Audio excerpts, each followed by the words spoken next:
Oh, crud. Well, I guess we're live. I have to pull up the chats. Oh, we're live. Oh, okay. Totally. The downside of this whole thing is me trying to kind of keep up with. Okay. It'd be. Oh my gosh. Sent. Okay. Welcome. We're live. I didn't realize that I hadn't pulled this up yet. I usually pull up the chats. So there's going to be like a 2-second delay while I pull up the chat so I don't have to constantly look to my left. And there's going to be noise of like all sorts of stuff like my dogs and fun things like that in the background because I usually live stream at night. Okay, so here we go. While I'm doing this, Frank, I'm being joined by Frank Salazar of Salazar Art Nation, our wonderful mod for this channel and cartoonist in his own right. Frank, do you want to let everybody know where to find your stuff at the top? Sure, you can find me on Salazar Nation on YouTube, and if you go to Etsy, Salazar Nation Comics, you can get these mini comics, Captain God Was a Masculine issue 1 and 2, and there's a little bundle up there, so you get 3 mini comics for $5. This is what I have for now to sell, but soon I'll put up more stuff. I love it. And Jim's joining us in the chats and said back in the saddle. That's true. I don't know if Frank and I should serenade you guys with the back in the saddle song. So, although we are back in the saddle again, I guess. So, all right. So as usual, like when I'm starting these things, I usually like to introduce myself to whoever's joining this, especially like on Twitch. I don't have a ton of traction on Twitch, but still, somebody's just randomly, scrolling through Twitch or something and stumbles upon this. I want them to be able to know what they're watching. So I'm an artist. I just do these live streams while I'm inking my comics. And I work on comics like these graphic novels, which I'm going to plug at the beginning. But what I'm going to be doing throughout the stream is probably trying to oh, Jim said topic UFOs in the Bible. Go. I like that, and maybe we'll use that as a tip off at the beginning in a second. But yeah, so I've been a professional artist for like over 15 years, art director going on 8 now, which is crazy. And that's my day job. That's how I make a living. But when I'm not doing that and not being like a dad or like a husband or whatever, I'm working on these crazy graphic novels that I like to hand letter, hand ink, and then hand to you, hopefully in print. Speaking of handing you stuff in print, my graphic novel 2 Stories Book 2 is what I'm working on during this stream, and 2 Stories Book 1, which is a graphic novel that talks about my experiences growing up as a geek. And basically the strangeness of Christian schools, as well as some heavier subject matter. This is definitely not for kids.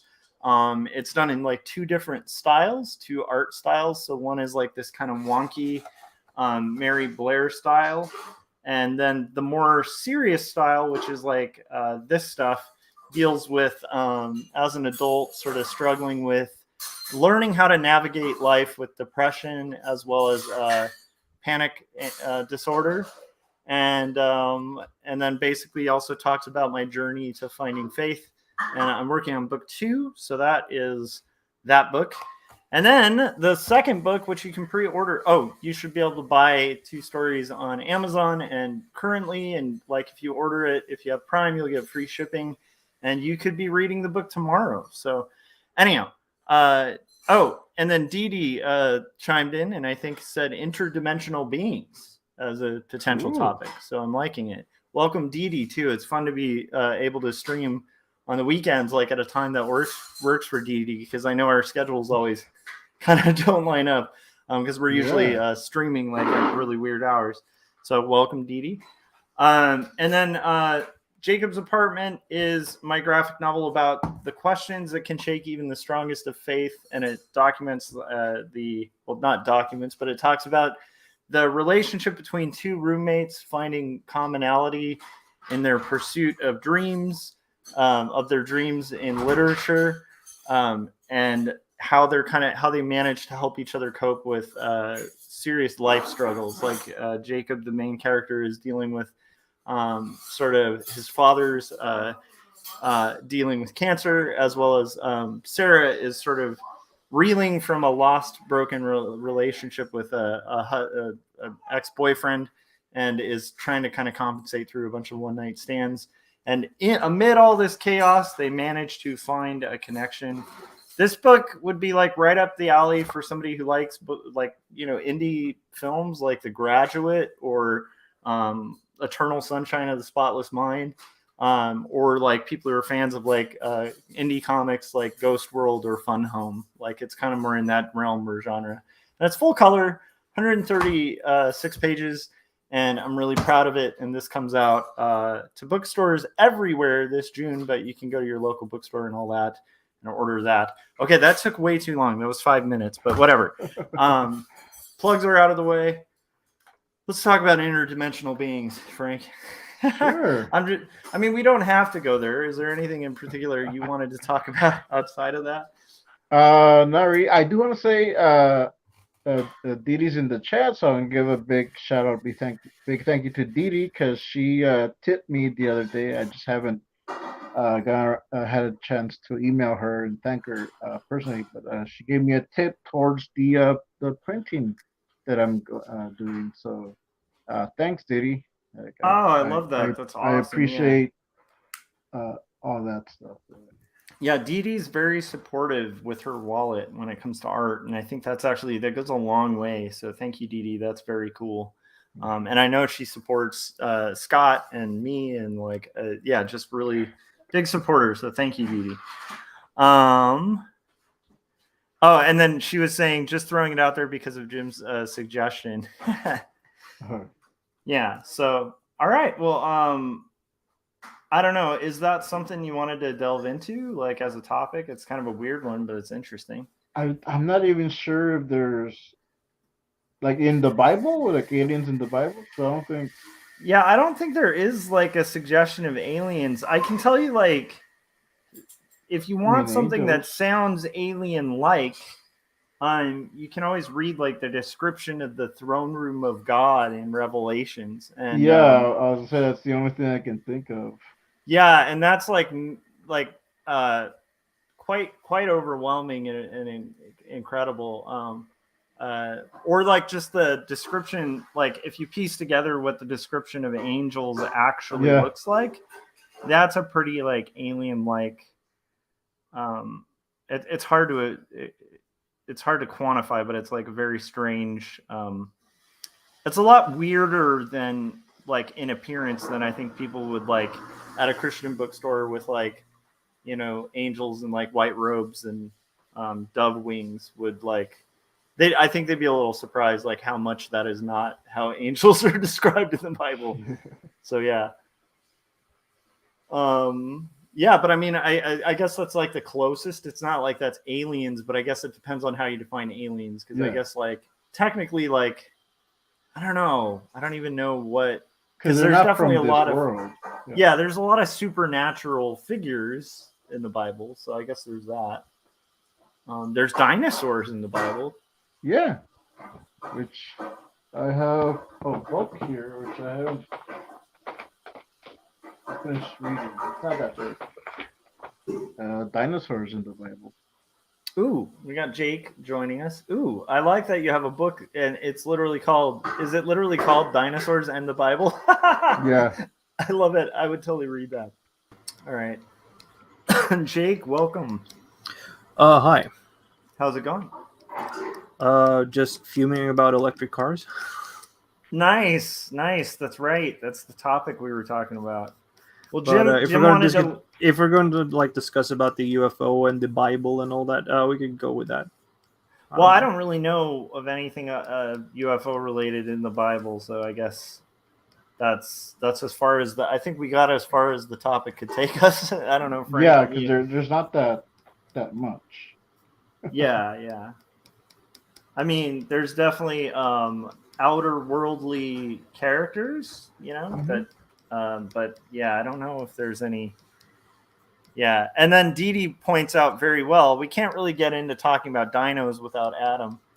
Yeah. That's true. That's true. I have trouble talking dinos with Adam, and I respect Adam and stuff like that. My problem is I'm not enough of a well-read person to like be able to off the cuff just kind of cite like get into a hardcore debate about like science stuff, you know. But I still think it's a really long shot to believe in underwater dinosaurs. So, but I also think it's fascinating. So it's like it's always a fun conversation. If Adam ends up like hopping on or something, that'd be cool. I did catch like a very tiny bit of that debate. Okay. And I'm gonna have to slog through it because my problem is, like Adam's awesome. It's just really hard for me to watch the other two guys on it. Like, I don't know. They're as a Christian, I get annoyed by, by guys like that. Is that weird? No, not at all. Yeah. But yeah, I wanna watch. I do need to watch it because I want to support Adam. So, and I wonder how he. Apparently, there was another fight involving Brett and Adam after that show. Let me Adam guess. He did a video, so.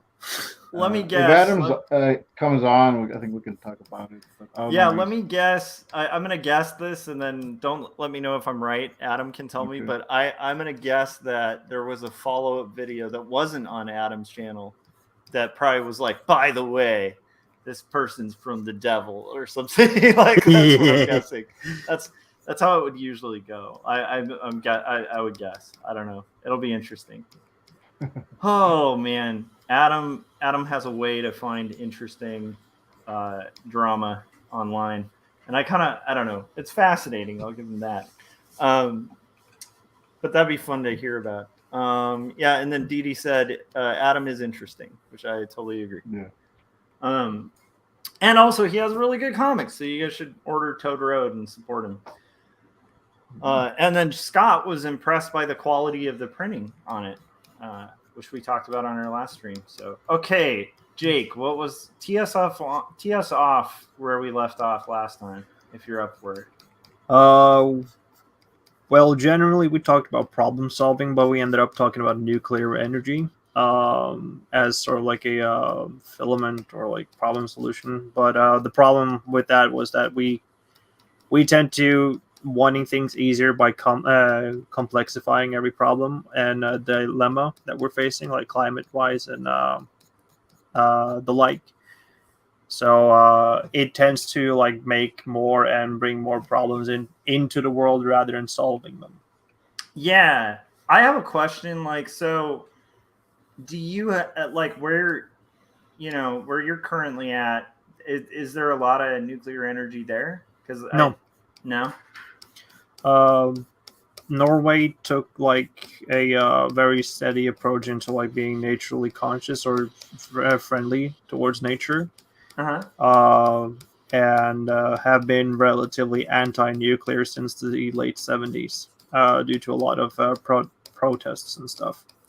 The thing with Norway is that not only does it outsource a lot of energy, but also imports a lot of energy from specifically like Sweden.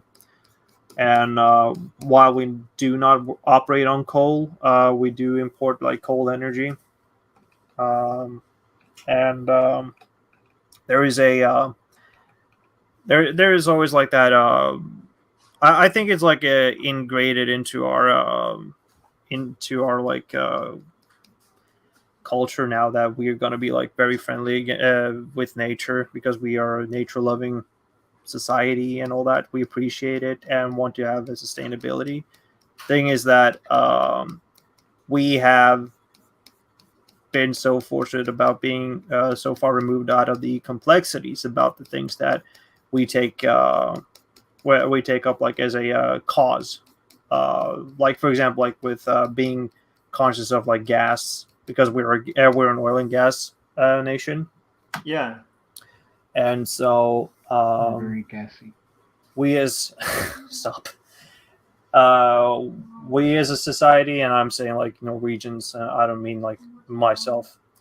want to go away or like go away from that sector of industry and produce more climate friendly alternatives, but that leads into like that whole electric car discussion, Yeah. Fortunately we don't have like a double digit million in habitation, or like we are at like a single million in population. Oh wow. That's Like a lot smaller than I would have estimated. it's about 6 million. Wow, that's crazy. So you guys are like California. That's insane. Just scattered around a bunch of places. But the effort that we try to make won't be like a drop in the ocean compared to like other countries. I mean, we do waste a ton of like trash and spend a lot of gas and all that stuff, but it doesn't compare to like other larger countries such as India, the US, and specifically China. Yeah. Wow. And our like goals and our like our social obligation and like the what is it called? Our stances are firmly like cemented into like being very friendly against nature, and it's like strange having like this disassociation by having such a lofty goal with like decrease our CO2 emissions and switching over to like alternative sources while not looking towards embracing nuclear technology, because that's sort of like a very bad thing. And I guess it's just like because of the Chernobyl accident that became very unappealing as of late. Yeah, which I can like imagine. later into the 80s, because we didn't imagine. I was thinking about that too, with one of the downsides of like I mean, there's obviously like a ton of downsides with what's happening in Ukraine, right? But like, especially like because of the fact that they kind of dealt irresponsibly with like that the nuclear power plants there, that I'm suspecting that's going to set back that conversation for another like 10 years, where people will be like, well, we don't want to have that, and it's like, and I think reviving like people's memory of like Chernobyl and stuff, which is, it's weird because again, it's like, it's kind of a sad thing because it's like, yeah, there's risks to it, but again, like we don't really have a lot of clean sources of energy that can produce that amount of electricity, like, where it's like, so I'm not really like anti-nuclear energy, but I'm a little concerned that like the discussion is going to be even further down the road to even open that topic now, because of that. Well, there's so much speculation, and everybody has like a generational fear to linger on to. There's the Chernobyl disaster, and then there's still those that remember the Long Island disaster. Yeah. Or 3 Island. I don't remember which of it was. I think it was 3 Mile Island, right? 3 Mile Island, yeah, in New York. And now recent, it was the Fukushima disaster. Fukushima, yeah, in 2011. Yeah, the earthquake and tsunami, yeah. Every like generation has at least some form of a nuclear fright or speculative fright towards that type of industry. And what will come out of it? Like, will big oil be replaced by big nuke, or some shit like that? Who's gonna lobby? Who will be in the lobbying? That's also a worry that I see could be a foreseeable thing. Actually, that's a very legitimate worry there. Yeah, there's legitimate worries within it. And then again, like it's like with oil, you have oil spills, which we in California like bear the brunt of a lot. There's quite a lot of big oil spills that seem to happen right off our coastlines. Like one of the biggest oil spills here in my country just happened right outside my door. Yeah, and it's like I didn't have to like well, I didn't live there at the time, but if I were to like step out 20 feet, I would be soaked in oil when that accident happened. It's just so fucking bad. Yeah, and I mean, like the area of Long Beach I used to live in, that entire, because it's a big shipping port and stuff like that entire waterway. If like there was a joke there about like people who weren't familiar with Long Beach, like actually swimming in that ocean, like it's like if you hopped in there, you'd be covered in like probably like about a vat of oil. So, yeah, it's weird. It's like they all have like some real negatives. And so it's kind of like, I don't know, I guess you got to just like pick your poison. And then also just like up the standards of it. Like, for instance, like nuclear energy's improved a lot. And so it does seem like there's better facilities and better ways to kind of prevent those disasters. But again, like an oil spill type error that's like a human error, which is inevitable with people doing anything. It's like a nuclear error isn't quite on the same scale as like some oil like damaging the ocean and killing some animals and like causing a major problem for the environment. It's like it's a little bit longer, bigger of a problem if you have like a nuclear meltdown at a power plant. Which also leads into that second discussion of weapons, because it's a very potent and effective development of weapons. Yeah. And that is also like a double whammy on the negativity when you come to the nuclear argument. Yeah, that's true, because if the world in particular starts moving toward that, then like they're all gaining that capability, which just ups the ante for the possibility. Yeah, that's a really good point too, because that ups the ante for the possibility of irrational players. There's a lot of like good that can come out of it, and at the same time, it's such a hardened responsibility to make that a viable option. That it could be providing like a level of disaster that we are not prepared, or we are too ill-equipped to deal with. Yeah, that's a really good point. What's up? We're going to the store really quick. Benji's playing Minecraft. Okay. Have fun at the store. Get Ben a toy or something if you can. Well, I will if I can and if I see something. Yeah, sorry, my wife was letting me know they're heading to the store. So I missed the very last thing you said. Sorry. So there's no win. Yeah, it's tough. There's no like easy, clear-cut win, and I think whatever we end up doing, I don't know. It's like one of those reasons I think people need to get more comfortable with ambiguity and like complexity. Yeah. Because it's like you can't answer like the energy problem like easily, There's not here's the easy 2-step solution that cleans up our problem in 5 years, That's sort of like what people don't want. They want to have everything like immediate. Yeah. The like level of abstraction is limited to what you can know and are willing to know, and we can't even do that because that's our paradox. Our brain can only store so much and have that capacity to like think within a very specific like area. Yeah. So we rely upon other people to having to think for us. And we are also like unsure of, even at like the most like basic level, if that person is going to have like any goodwill or not like ulterior motives on top of this. That's like the insecurity just creeping in of itself. So there's like so much other like things that hinders us, not specifically in the argument, but the way of like entrusting other people into carrying out the tasks.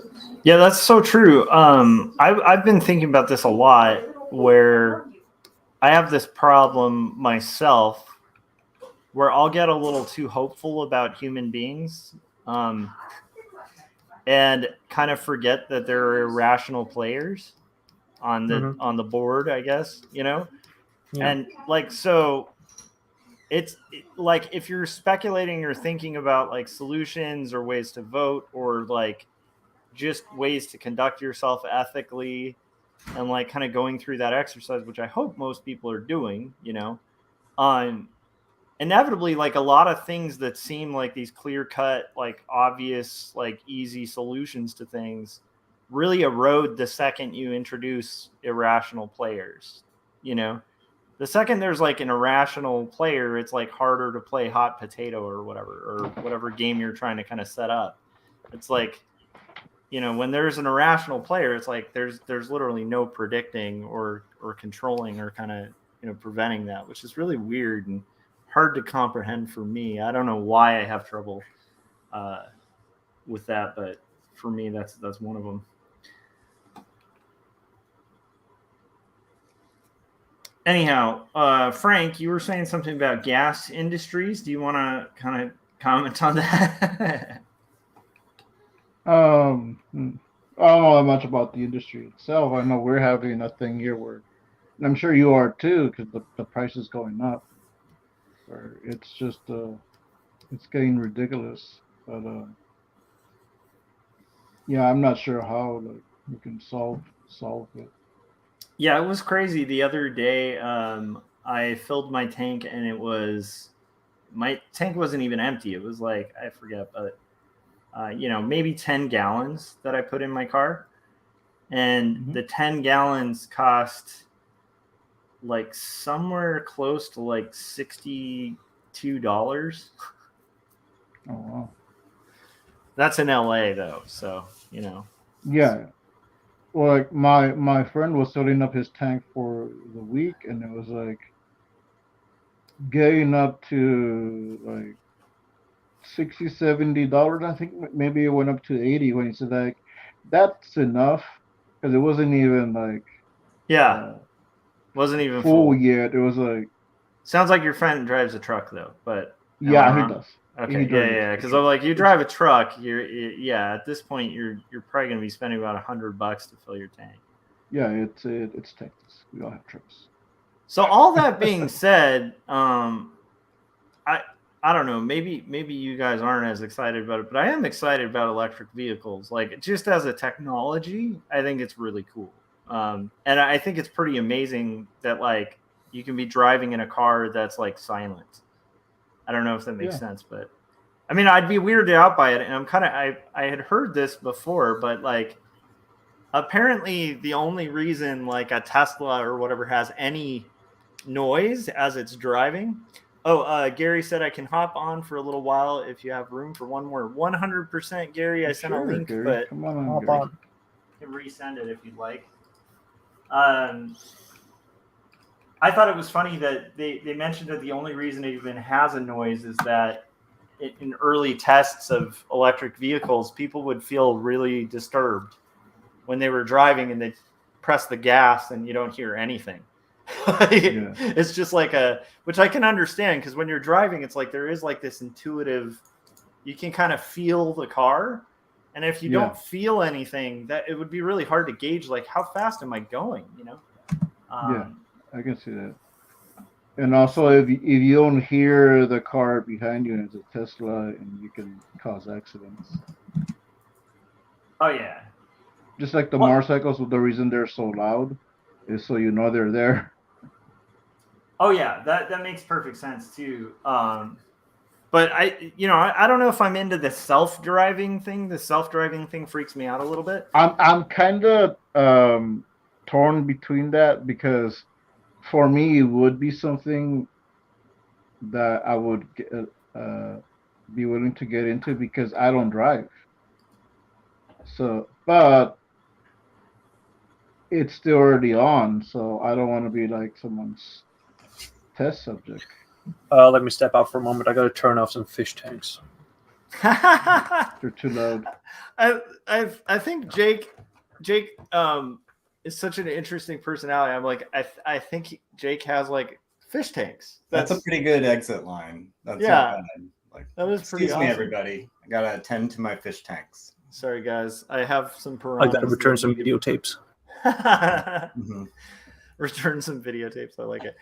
Gary, how are you doing, man? We're joined by Gary Hodges of the famous Dinosaurs versus Marsbots. Famous, which world features, famous. Yeah, it's a book about aquarium-based animals, such as dinosaurs. Pretty good. Trying to, cover some ground this weekend with the drawing. So, how's it going? I liked the sneak peek that I saw featuring many cameos. There will be cameos. that was fun to do. For people will see it in 8 months or something, but there's a page where a few recognizable fellow indie creators make little cameo appearances. So I love it. Speaking of indie creator cameos, I guess it'll be in a few days or next week. You two should both be getting a copy of Resistance Factor. Ooh, I'm has excited. Some cameos there. Very nice. I'm very excited about that. It has a wall of the founders, and a lot of art casters appear within it. Yeah. That sounds fun. So, are you doing like a catch-up weekend then, Gary, as well? I lost. This was just I think all the creators out there will appreciate this. I'm a little discouraged and demoralized. I started drawing, I don't know, 6 weeks ago or something.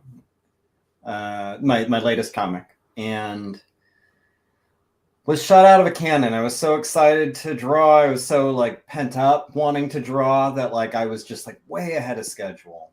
And this week, just by the way the stars aligned, was just shitty. I had we're all friends here. I had my first colonoscopy, just because I'm that age, and that's when they recommend it. So I had that. That kind of took me out of commission for a couple days. As it will, yes. Girlfriend's family came into town. You got to spend time with them. So you had your second colonoscopy. I'm just kidding. Yeah. I had my second because I liked the first one so much. I couldn't get enough. And I'm also, it's approaching end of March. I'm actually finally getting ready to do the walkthrough of my previous place, the apartment I lived at. So I had to pull some. So it's just I was just not getting any drawing done.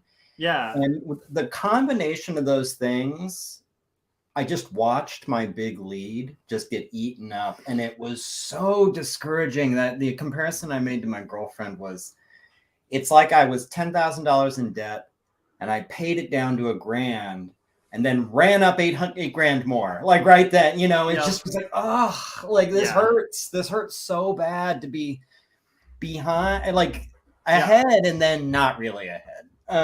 So this page I'm working on right now, it's a little bit of I don't want to say a slog. I'm enjoying it, but it's one of these kind of dense background kind of establishing shots of a room.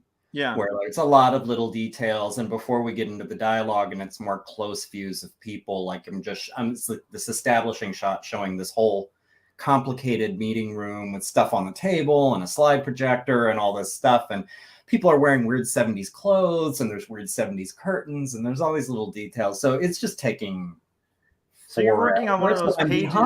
Not behind, but I'm more behind than I thought I was. Yeah. I wanted to be. And now I'm getting back into it with a page that's just, you can't go fast. And so I'm just trying to drink my coffee and bulldoze through, just grind it out. I want by the end of this weekend to have really, really good measurable progress. That's the goal. So yeah, that's my goal too, which is why today I'm going to be doing 10 streams or something. That panel you were describing, those are the ones where I get to it and I'm like, do I really have to have integrity as an artist and draw this whole thing? Do I really have to honor the writer that's a jerk who wrote the script? Right. Forgetting the fact that I'm the writer who wrote myself into this conundrum. Oh yeah, this is definitely where you're who wrote this shit? Yeah. Oh, that's right, it was me. You're just like Gary Hodges, Yeah, that you, guy, and then that you're like, wait guy. a minute, that's me. He doesn't know anything about drawing. What is he doing? It's easy to write. But I think, it's just like, I think one of the previous times I popped on, we were talking about one of my main characters, her coat. She's wearing like a plaid 1979 coat. And Yeah. so, it's not easy to draw over and over and over again. But I also firmly believe, like, it's worth it.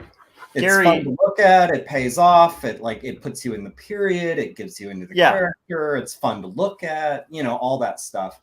I think this room, it's the same thing. Like, it'll be, when it's all done, it'll be worth it. It's just getting there. And as every artist knows, the first 95% of the time spent, you're just staring at it, and it's like, it still looks like nothing. It looks like nothing. It looks like nothing. And that last 5% of effort, suddenly it comes together, and you're like, oh, okay, I should never have doubted it. It was fine. It was fine. But the whole way, you're like, it's just not looking right. It's just not looking right. And then finally it comes together. So yeah, it's always a struggle. It's funny. It was like, I think a day or so after we had that conversation about the plaid. Yeah. And then I was like, I'll give this guy a striped shirt. And then I was like, wait a minute, I crosshatch. It's a stupid idea. And now I'm stuck with it.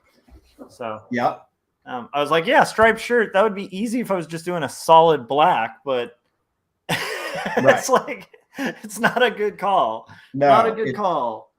Yeah. But it'll still be cool, It'll be cool. That's the thing. It's gonna all be worth it. Yeah. So. Be cool, my babies. That kind of thing. Yeah. Speaking of, I don't know why I'm bringing this up. Gary, were you a fan of Weezer before they sucked? Yeah, I was. Yeah. All right. Of course. How could you not be a fan of Weezer before they sucked? Yeah, you struck me as like a Blue Album Pinkerton type dude. Oh, totally. Yeah. I look like Buddy Holly. You're Mary Tyler Moore. Yeah. Why? How did? What was the topic there? What? I was thinking about. This is just how my weird brain works, where it just seemed natural to me because we're talking about like plaid and striped shirts, and then I was like thinking about sweaters, and then I was like sweater song, and then I was like I didn't really like sweater song, but I like that album, and then like that's where I was like I bet Gary likes that album. This is that's like just a little snapshot into the way that my brain works in conversations. Yeah, exactly. No, I think that makes sense. I understand now. Yeah, I see the moves. Yeah, my brain isn't working on a chessboard. It's just chaotically giving me data that I'm following threads of crazy rambles. I'm not. This isn't flatter. This is genuinely something that a professor told me once. I think it was a logic professor. It was his opinion that genius is in being able to make connections that other people wouldn't make. So maybe we'll just say that he was right, and you should feel good about the way your brain works. That's true. Although by that definition, you'd have to call like Alex Jones a genius. Right. Yeah. Yeah, exactly. But we won't dig too deeply into it. We won't get too hard. We'll just I'll take that. Yeah. And genius often thinks they're geniuses. So that's why we're all geniuses, honestly. I mean, I just don't see any other way around it. Obviously. Yeah. It's really the most likely explanation. So how is the progress then? So it's you're having to do an establishing shot page.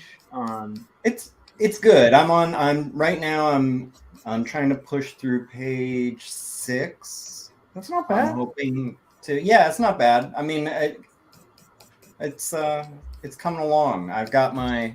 Let's see here. I've got my tradition is to get myself a 3-ring binder with the sheet protectors, and as I finish pages, plug them in just so I can kind of see how it reads, like go and page through, and nice. Like I do a little test print and see how it's going, and it's getting there. And at least for me, some of the fun is finally realizing this stuff you wrote. Now, some of it isn't fun, like complicated rooms and complicated clothing and things like that. But Yeah. sometimes, like, at least the way I work, I do leave my pencil stages very rough. Like, I do not spend a lot of time on pencils. First of all, I don't want to spend a lot of time on it, just period. But second, I like leaving myself something to find when I'm inking, you know? So some of it, like, there's one character in this scene that I don't have a real clear idea what he looks like, you know? And I'm just going to kind of noodle around with him until it's like, yeah, that looks cool. And that kind of stuff is fun for me. Yeah. I do like that. I like, let's just see what this guy's going to look like. But then, yeah, there's the other stuff, like I got to draw these coffee cups on this table, you know, where it's like, ugh.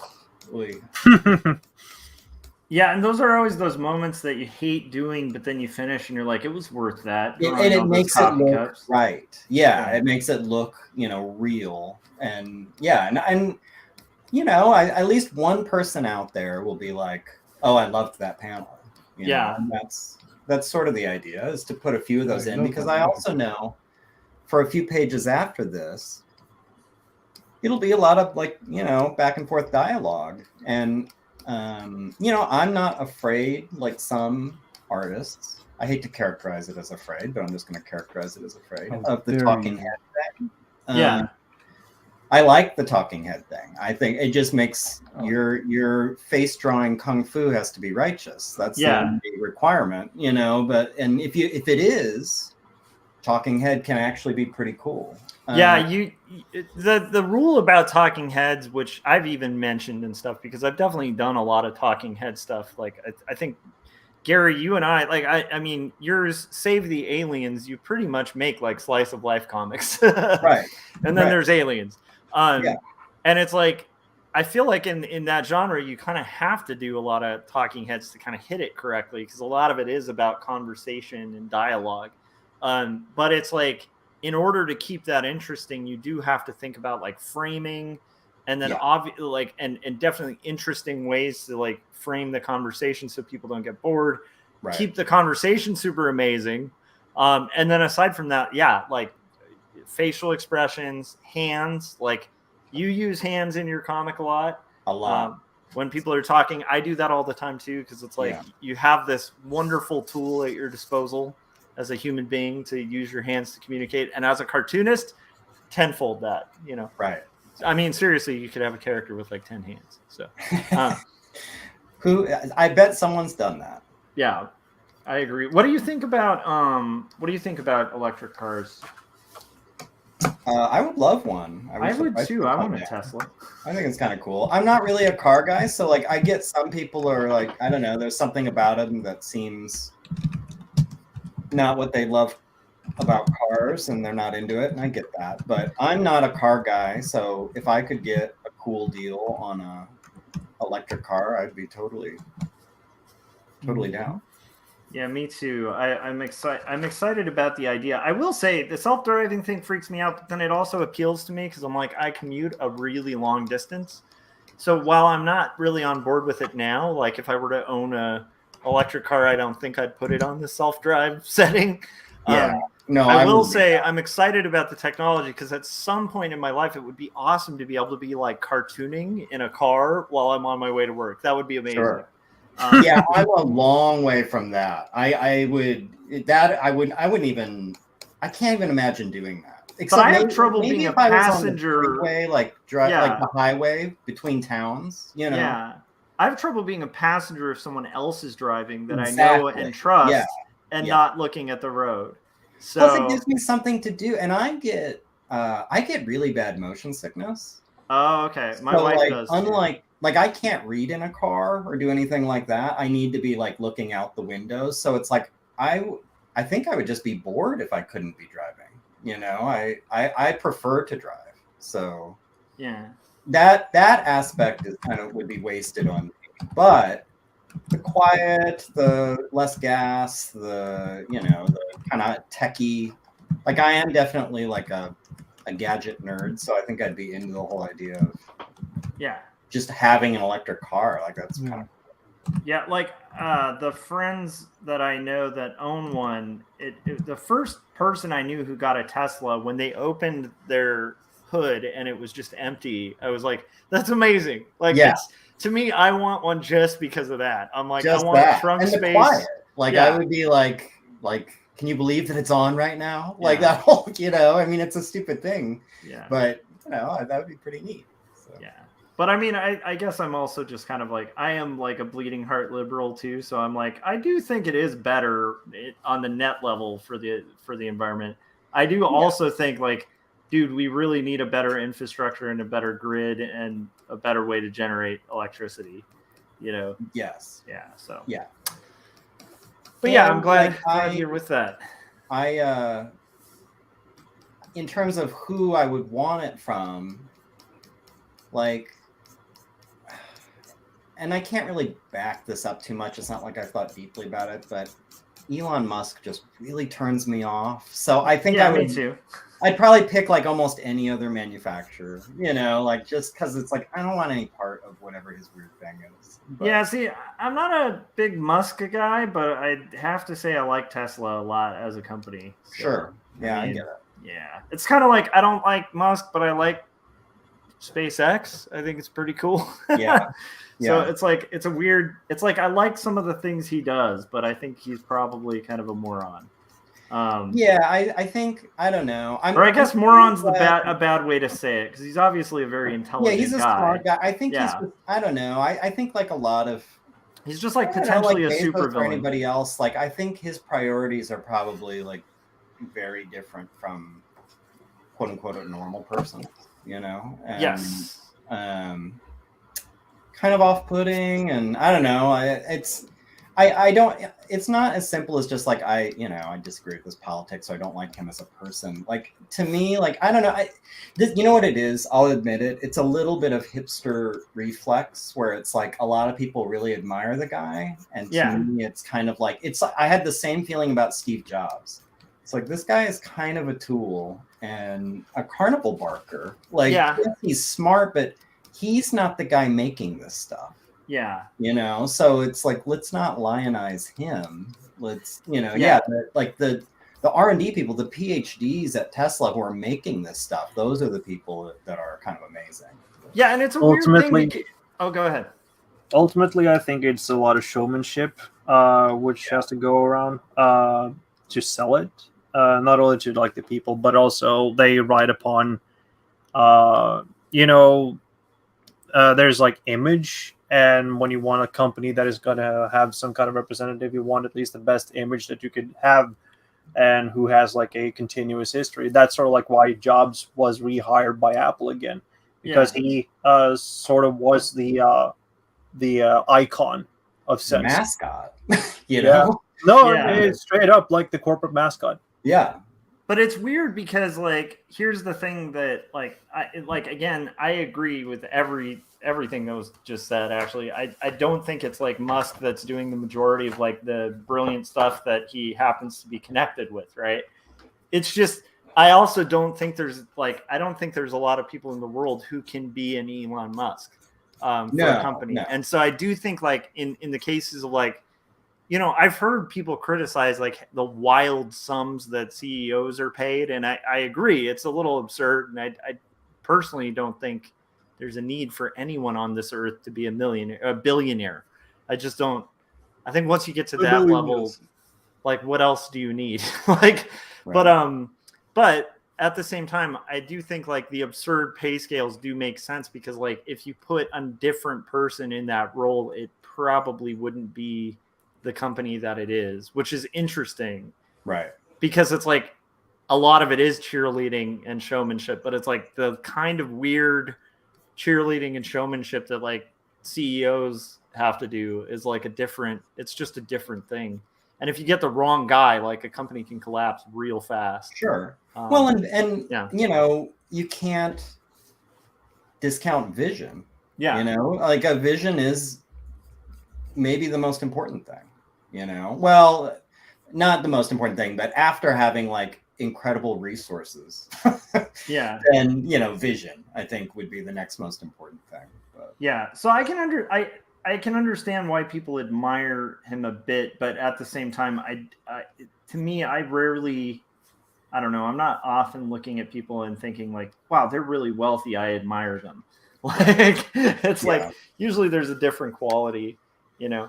I will say there was one thing that I liked. He was on SNL, and I thought it was funny because it was him just basically saying like, being criticized for being a little insane, and he's like, well, you guys, like, I'm a guy who wanted to make electric vehicles and send people to Mars on rocket ships. Do you think I'm a sane person? Right. And like, that was actually a pretty good point where I'm like, yeah, I guess he is a little nuts, and there is like some kind of something charming about the fact that he's, you know, basically potentially Dr. Evil. Right. Well, and he has the craziest background. I mean, his family, it's just very strange. Like, you realize, like, well, he's going to be a little bit of a weirdo. Yeah. But anyhow, yeah. I mean, to be clear, like, some of my best friends are weirdos. Like, that doesn't, it's more. Yeah. It's all your friends. It's not us. Like, we're definitely not weirdos ourselves. Yeah. Present company, of course, excluded. Totally. But yeah, anyway, like, I admit I'm a weirdo. I'm a pretty. Oh, I'm 100% a weirdo. Yeah. I'm normal. You guys are freaks. Frank's doing surprised, Frank. whatever. He's denying reality. Yeah. I love it. Yeah, I don't know. I'm excited about the prospect of electric cars, though. Like, so I don't know. I'm interested. I pretty much own any electric car. I'd like to see them come down in cost, because at this point in my life, I don't think I'd afford an electric car. Oh, no, that's not even an option for me. Yeah. But it is exciting as a market to see it, because they are way more affordable now than they ever were. So Yeah. I'm kind of viewing it like those beautiful Apple computers that one day I'll own one. That's right. And now I own Apples, because they came down in price and then never came down again. Yeah, no kidding. Yeah. What do you think about? What do you guys think about the? Have you seen the little studio thing? It's like it looks like an Apple Mini, but it's like twice as tall. Oh, what now? There's like a new Apple desktop that looks like it looks like a Apple Mini, like the little square ones, but it's like twice as tall. I don't think I've seen it. Yeah, it looks pretty I cool. don't too. Either. I'm bracing myself. I'm limping along with it had been fine up until this year. I think some Adobe updates kind of pushed it over the edge, but I'm limping along with the 2013 iMac. Oh, wow. Impressive. Yeah, and it's generally been fine, but like I said, the past year or so, it's just, I can tell it's starting to struggle with mostly Adobe programs. And so you know, that might not be your year- computer. That might just be the Creative Cloud. Well, in any case, next year, I'm probably going to have to be buying a new iMac. And I'm already like, I browsed to see like, about how much is that going to be? It was horrifying. Yeah. So, and this is the thing that kind of bums me out. And I'm just going to sound like a weird, nerdy, angry guy, but it's like, I was looking at the iMacs. They look awesome. I don't care if people criticize Apple. They are incredible machines. And the new iMac looks amazing. It looks like almost like an iPad, like a giant iPad that's just connected to like a backer on it. I mean, it's just like super thin.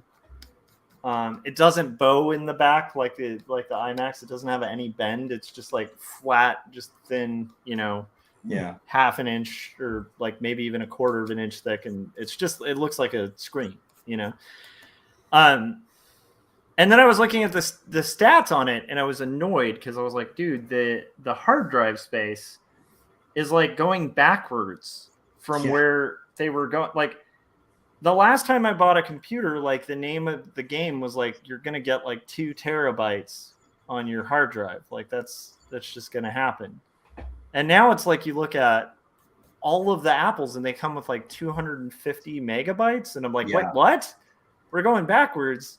And then a friend of mine mentioned Are They they were- are they trying to encourage like cloud storage, or are they saying is it to keep the sticker price not as high, knowing like you're gonna have to upgrade the hard drive, and that's where That will depend on the drive type. If they're Yeah. going for like an SSD, then certainly there will be like a lesser space because of the so transfer. expensive. Yeah. Because it's not like discs. Yeah. While it's like you can get like 2 to 4 terabytes on a HDD, but or whatever the hell that acronym is. But STDs, Are you so you're advocating for people to get STDs basically? Is that what? Jake? Is that the? No, I would. No, SSDs are People who want to like run crazy. Adobe, yeah, STDs, definitely. So Yeah. I'm guessing that you're a not a Mac guy then, Jake. Oh, I'm running a hybrid disk. Yeah, because I'm like, if you're saying people who want to buy Macs should get an SS or STD card, that's It's a bold stance. yeah, it's bold. I appreciate the doubling down. No, Not only should you buy a PC, if Yeah. you have a Mac, you should get an STD. that's the part that bugged me though, was that even their solid state drives, I think it was starting to move in the territory of like it's going to be like terabytes on an SSD, and now it's like moving backwards, and that annoys me. Yeah. But a friend of mine pointed out very rightly, because I always forget this stuff. Like I remember being annoyed by this design. I'm going to show this. You see that? That is the stupidest thing on the planet for a mouse. It just What is that? that is the Mac mouse. The Oh, I hate- charger is underneath it. So when you start running low on batteries, you have to flip your mouse upside down and you can't use it. You laser your own eyes. You can. I have a vertical Yeah. for ergonomics. Like you hold it like this. Yeah. So Oh, that's smart. That's smart. it's been So a anyhow, lifesaver. that design, the purpose of that is to make people have to buy another mouse, because no one, Yeah. it's just an annoying mouse. I hate the Apple mouse. It's plus I need. But like, the one before that was perfect. Like it had a charger at the top, so you could still use it connected, Yeah. just like the keyboards. And then like they upgraded it and made that change for like absolutely no reason, except when you found out the reason, you're like, oh, okay, they're just trying to upsell a Right. mouse. This is a similar thing from what my friend was telling me, where he's like, well, think about it. Like they also offer like a cloud for storage, so of course they're going to try to get the storage on the hard drive smaller so that you have to pay for like the cloud. And then they have you like, this is one of the things I hate about the idea of the cloud, is they kind of have you like it's almost like what's that scam where like a hacker like steals all your stuff, and then they're like, oh, you got to put like a ransomware? ransomware. yeah, it's like ransomware, but like Yeah. you're paying to be ransomware, because if you ever stop and you don't have that, do you have access to anything you have on the cloud? It's kind of like they're able to just be like, well, it'd be a shame if you lost everything on your cloud Right. account. Yeah. Sorry. Lots of art here. It'd be a shame if something happened to it. Yeah. Well, I don't. I have a Google Drive that I back up most of my comic stuff to, but otherwise, I don't do any cloud stuff. Mostly because I'm worried about my nudes being leaked. I think that. I'm Yeah, on that's that. true. I'm on that. I could totally empathize with that. Yeah. I mean, that's who needs that. That's I love it. I'm just Yeah. going to continue for about, let's see, a minute of awkward silence after that. okay.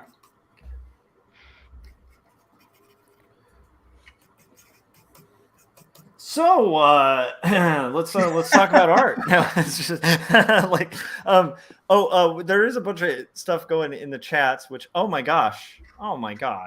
What's going on? Dee Dee said chat Oh. waving to the guys and just dropped a Oh. $20 donation. Thank you. A Wow. super chat. Oh, Thank you, hey. Dee Dee. Much That is appreciated. righteous. I like money, and I appreciate that. Thank you. Money is the best thank you that anyone can give. There you go. Let's see. Okay, where that distracted me for a second. There's but thank you so much, Dee Dee. That's amazing. There's so much cool stuff going on in the chats outside of that I also wanted to highlight it, but then I got excited about the super chat. Okay. Okay, where was it? Oh, okay. Maybe not. Maybe I'm. Oh, Jim was saying we need to know, what does Gary think about aliens in the Bible? He's still pressing this. He wants to know about aliens. What is in it? the Bible. What are we talking about? What? I don't know. Jim Lujan wants to know your thoughts on Aliens in the Bible? That's a thing. I don't believe it is, but Jim has been trying to make that the topic. Yeah. I did once go down the rabbit tried, hole. but we can't really think of anything alien. Yeah. In the Bible. So what rabbit hole? I went down a rabbit hole of when you look, and I was reminded the other day, it seems like people have been sharing those like angels as described in the Bible illustrations. Yeah. The seraphim and shit. I've seen those. And to me, it's sort of interesting that they look very like DMT hallucination. Yep. And I'm sure someone has probably made the argument somewhere that a lot of these visions DMT beings. A lot of these visions described in the Bible could be basically drug trips. Ayahuasca drug trips, or the burning bush type. I was thinking more like burning bush. I don't know, but like I was thinking more the weird psychedelic geometric angel stuff. Yeah, it's a trip. I mean, it's actually funny, but that's what Frank and I were mentioning too, was just the fact that like the angels described in the Bible are slightly alien-like. They're definitely not the type of thing you'd imagine at like a Christian bookstore next to like the precious moments section, right? It's like they're definitely like a whole world of strange. Yes, I've never seen a painting like that in a church growing up. So, but it's interesting too, because it's like Christ himself is described biblically as like not. I can't remember. I'm going to misquote it a bit, but generally, like the description of how he looked physically was like not. He wasn't like an impressive looking person. Like I think he wasn't fair to look at. That's it. He wasn't fair to look at. He's kind of an ugly dude, basically. Right. And so people have these weird perceptions when they're reading the Bible of like Christ is like this handsome guy with like flowing locks. He looks like Gary, right? It's like, no. Christ looked more like, I don't know, definitely not like he wasn't someone people would like go out of their way to be like, this is like a very handsome leader. Right. Not this thing where you see him and you're like, whoa, that person's special. Right.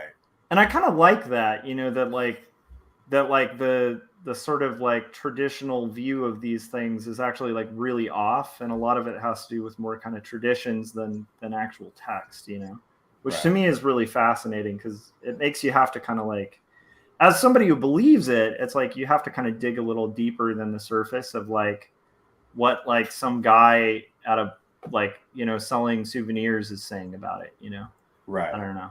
Right. But yeah, the angel thing is like kind of actually terrifying. And so it gives more context to the idea that like whenever an angel in the Bible is like revealing themselves, like people's first reaction is like, oh crap, Right. Yeah. Yeah. I think eventually, I think, Jim, the reason Gary doesn't want to talk about aliens in the Bible is like, the big twist at the end of Dinosaurs versus I don't want to spoil. right? I don't want to spoil D versus M. 4004 BC.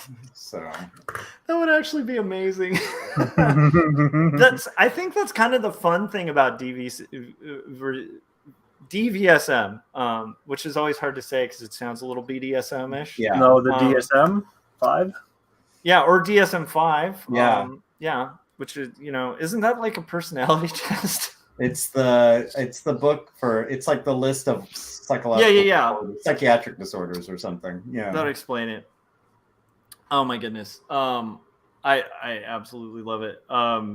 But anyhow, I think the cool thing about that format is you can kind of do anything. Like you can do you could do like, in theory, you could have one that goes back to like ancient Rome or like, You know, could. yeah.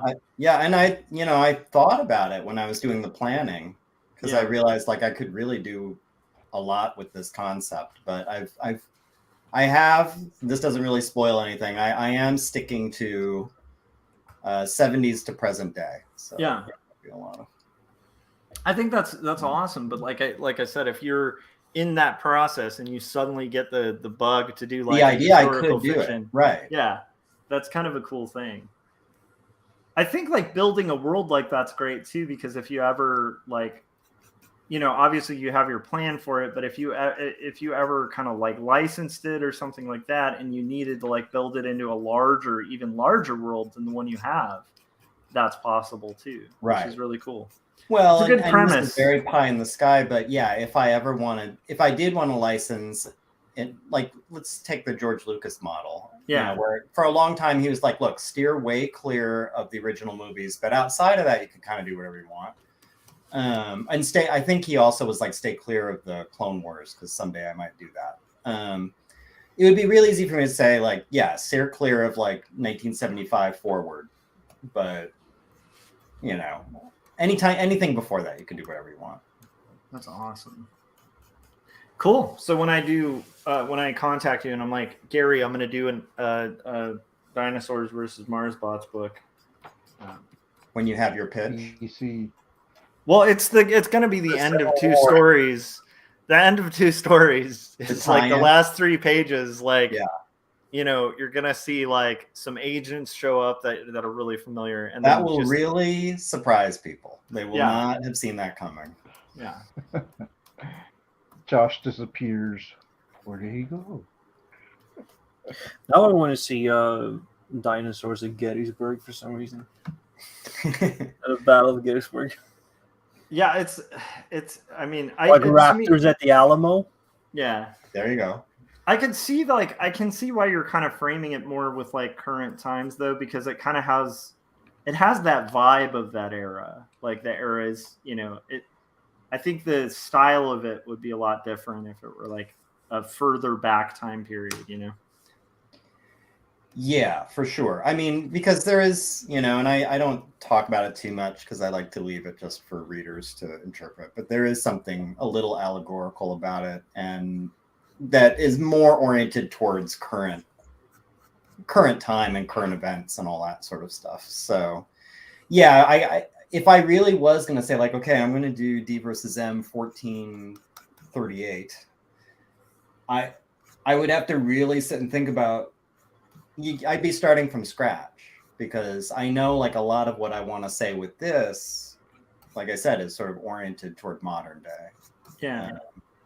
It's also hard because a lot of your storytelling is reliant on like an agency that is sort of involved with it too. They can record all this and isn't, yeah, exactly, right. So you'd have to go back to like, I don't know, it's like Josephus or something, like recording like the dinosaurs. Well, or you would have to get into weird like Illuminati, like Freemason stuff, you know, which would sort of fit, you know, with the whole conspiracy lore thing, but again, that now it's getting like very in a different direction. Yeah. You know, so it's and like many conspiracy theories, at that point it becomes way less plausible, right? Because now you're talking about a conspiracy that transcends time and cultures and yeah. Well, and also I'm just thinking like if I wanted to do that, the sheer volume of work on my side, because you know, as I've talked about in previous appearances, I spend a lot of time trying to dial in all the historical details.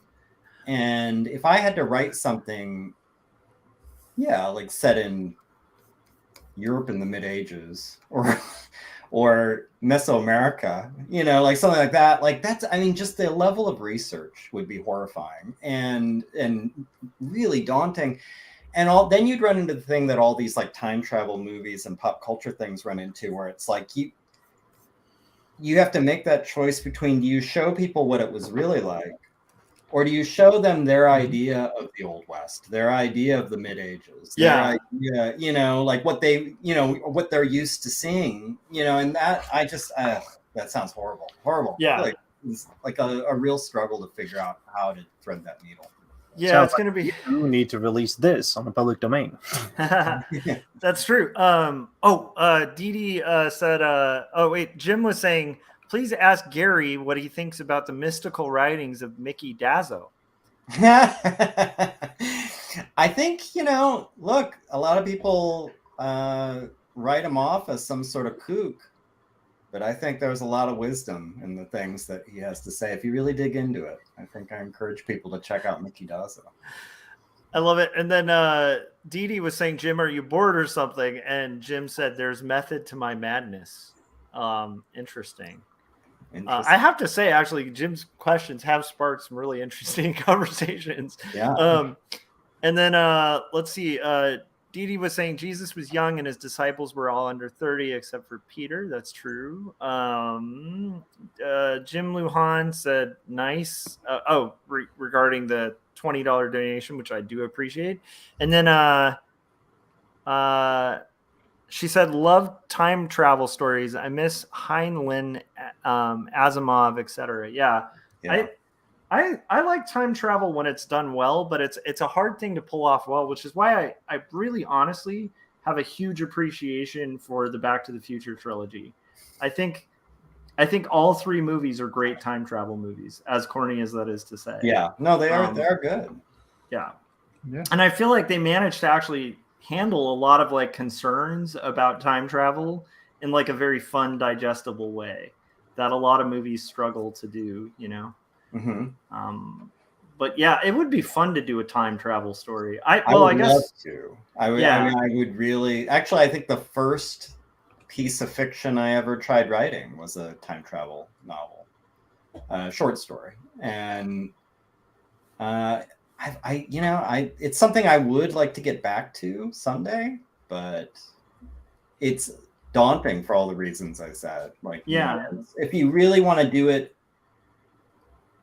I don't know, if you want to do it smartly and kind of uniquely and something that's maybe never been done, and if you are a wonk like me with like historical details, like it gets rough, Yeah. It's going to be tough with the book that I have coming up probably in about a week that I'm going to be having to do those crazy pages for the Not Death But Love, the book about the Brownings, Robert and Elizabeth Browning. Because it's going to be like a lot of research and a lot of having to draw like horses and stuff. I'm like, oh no, horses, carts, all sorts of crazy stuff. And it's going to be interesting to like balance that inevitable balance you have to do where, inevitably when you go far back enough, there really isn't resources for everything. Right. And so, and also there isn't like limitless time when you're on a publishing schedule. So it's like, it's going to be like a mixture of like being as accurate as I can be with like, compromising and making stuff up where I need to, Right. And I think it'll be a fun They had a Walkman back then. That's a good tip. There are no digital watches. Just don't fall into that. Don't make that mistake. I like the idea of there was time travel. You guys can continue this for a second. So we hit the 1 minute mark, so I have to disappear for like 2 seconds, or not 1 minute mark, 1 hour mark. I have to disappear for like 2 seconds. Actually, before we get back into time travel, why don't you let everybody know where they can find your work while I disappear for a second, and then I'll be back in about 20 seconds. So, all right. Oh, and Paul, if you want a link, let us know. You're more than welcome to hop on, man. Okay. Gary, let us know where we can find your stuff. Is that me? Okay. You're gonna have a go since you weren't here first round. The best two places to find me and follow my work are on Instagram. Your job and your apartment. That's right. After those places, the best places to find me are Instagram. It's Dinosaurs vs Marsbots, Dinosaurs versus Marsbots, and on YouTube under my name, Gary Hodges. And you'll know it's me. My profile picture has a cartoony looking dinosaur eating an alien. So. And Jake, where can we find your stuff? Where do we begin? People can find my Twitter at JTwister, not a W, but with a V for victory.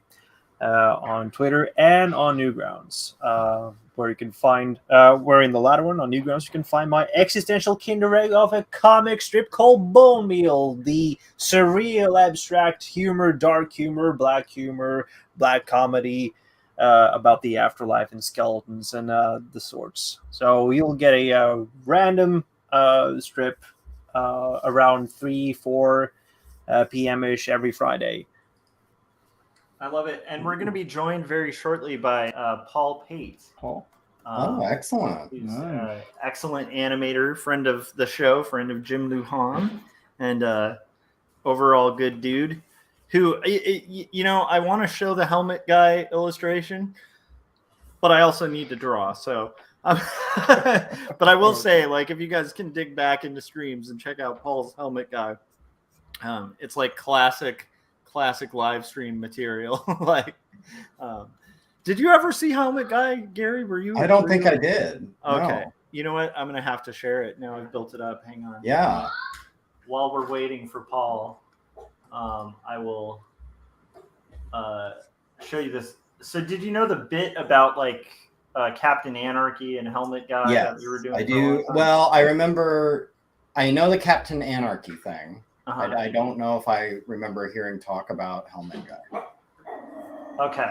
So Helmet Helmet Guy wasn't a big part of it, but Helmet Guy was just thrown in kind of at the end, Yeah. but it's like, so Corey Kerr, his son is like a huge fan of Mandalorian, but he calls the Mandalorian Helmet Guy. Okay, I do sort of remember that. Yeah. And we were saying Helmet Guy is just such a great name for a character. Like, It is. that's a really rad Yeah. superhero type It's sort of a character. meta comic. Yeah. So then Paul did his interpretation of Helmet Guy. Let me see if I can. Oh, fantastic! I can't wait to see. And sent it, and it is beyond awesome. By the way, Paul, I sent you a link on Facebook. Let me know if that works. And then let's see if I can share this. This is much like the hang on a second. Let me know when it's up, because I have no offense, but I have you guys in the background while I'm working on my art. So Oh, there's no offense taken, How man. dare you.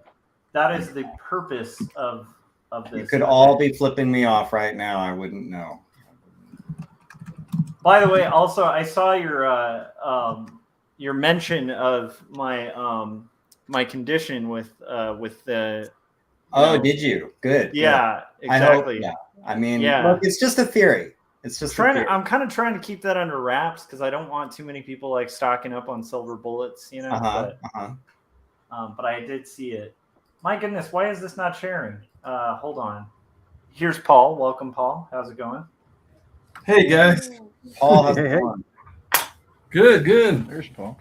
How's everybody doing? Paul Good. Pate. Did you say? Did you just call him Paul Pate? Is it? Did you just? Yeah. That's not it. But Why do It's we French. let him in here? Like, what is?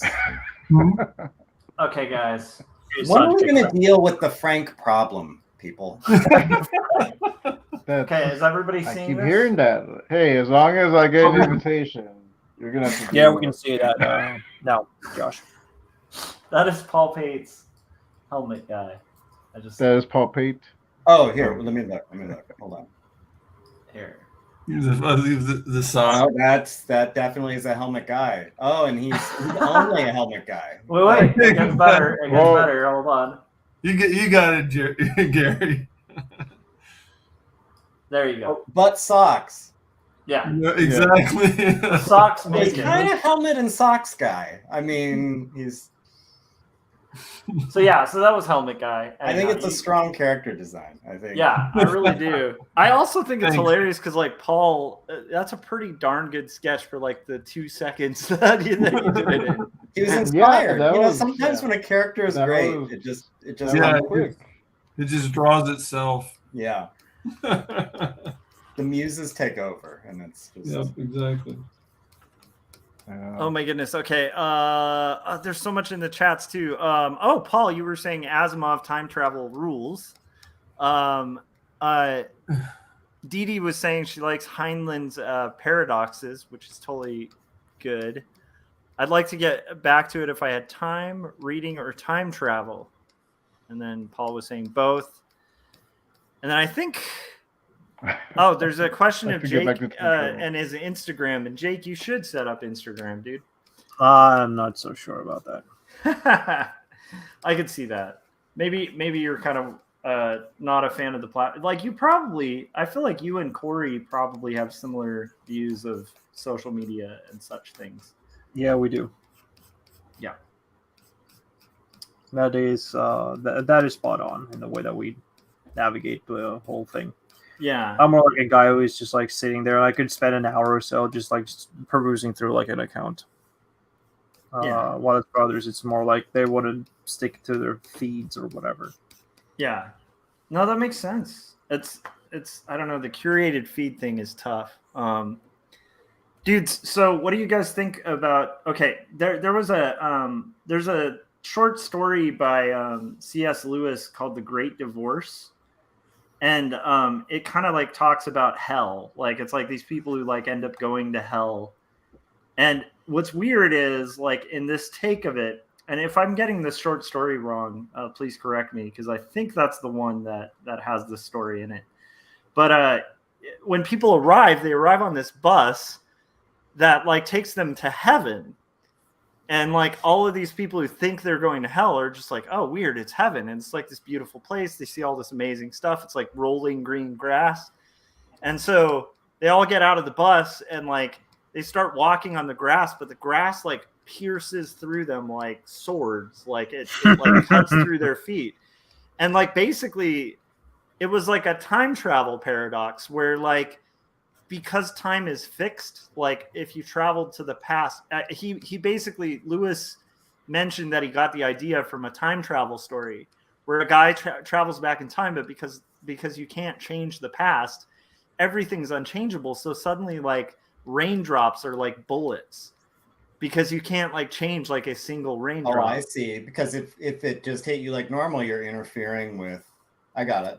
Yeah, so it was like based on the premise. Okay, and I thought that was such a neat idea, was like there's all these conundrums and paradoxes with like time travel where, you know, if somebody goes back in the past and the butterfly effect kind of thing, but also telling a story from the standpoint of a non-butterfly effect where you literally can't impact or change anything, even if you tried, would make like that the most terrifying and dangerous situation in the planet. To put yourself back there, right? Because suddenly everything's dangerous. And he kind of built it on the premise of like, you know, if people in hell were just literally incapable of being in heaven, like even if they're in heaven, they can't interact with it. And I thought that was just such a like, it's interesting. It was just like from a time travel perspective, like a really interesting idea where I was like, I had never heard that before, but I just thought that was such a cool idea. Now I have something to look forward to. That definitely fits. I remember C.S. Lewis, you know, obviously he had a big theological bent or however you describe it. But yeah, I remember like, I'm assuming just based on that, he would probably subscribe to that kind of school of thought that hell is just the absence of God, or like the like ostracism by God, you know, that kind of, so that would sort of play into that would kind of fit, I guess. Yeah, I like, you know, like one of the things I like about Lewis, and I mean, I'm not a rare, like, guys, hot take, I'm a Christian and I kind of like C.S. Lewis. Look out, breaking news. I know, it's a hot take. I know C.S. Lewis among Christians is just super unpopular, but like I happen to be a fan. Like, there you go. But I do let like the haters hate. One of the things I really like about Lewis is like when he writes about theology, it's like it's very creative. Like he's not rigid where you don't need to be rigid, and I appreciate that. I don't see that in a lot of people currently, like you know. Who are like writing or thinking about like theology. And I always appreciated that. Dee Dee was commenting on your, on Paul's, Paul fell out of the chats. Let me see if I can get him back in. Paul, what happened? We lost sorry about that, guys. We lost you. And I kind of missed the part of your repartee there on time travel, Josh. I love time travel stories and I like your take on it. It's awesome. Yeah. And I just Yeah. watched this show called The Atom Project. This is a silly movie on Netflix about time travel with Ryan Reynolds is in it. And what I don't like is like and I think you touched on this just a minute ago. He goes back in time and he's actually talking to himself. Like he's grown and he's talking to himself as a kid. And he's like, "Oh, I can't tell you that because then I get impact time, you know."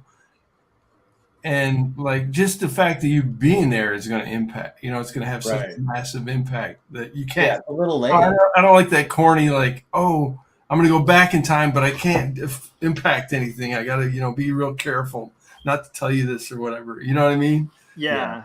What you were talking about seems like more like kind of cut and dry. Like you just cannot, you know, you can't do it. Anyway, I kind of jumped in the middle, but.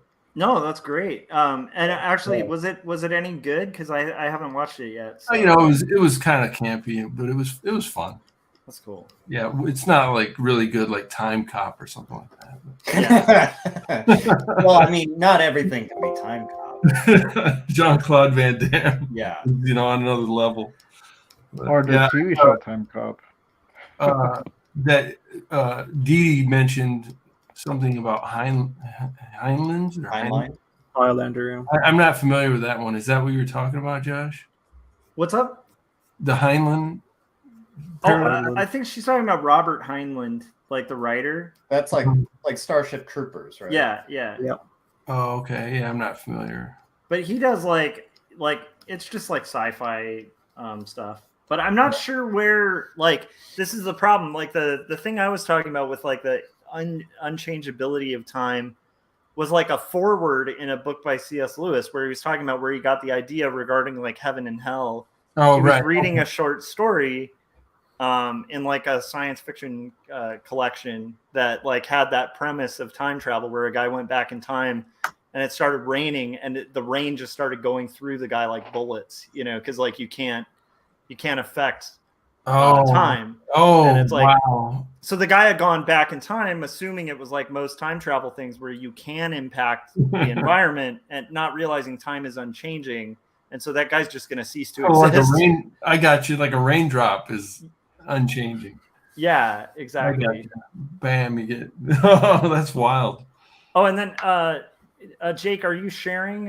Yep. Doing a screen share thing? You want me to throw it up? Sure. All right, cool. All right. What are we looking at there?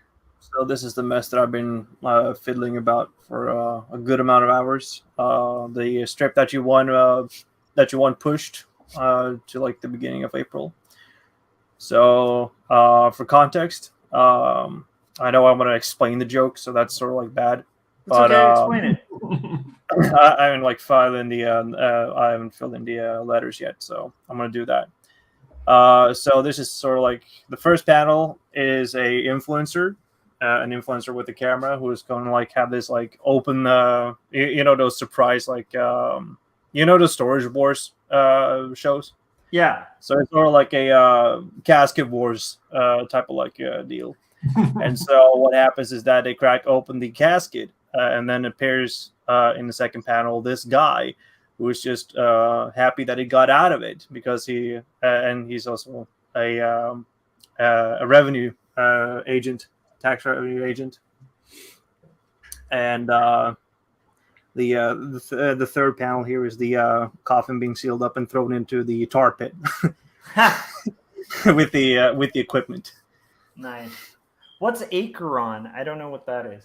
Acheron is a place in hell.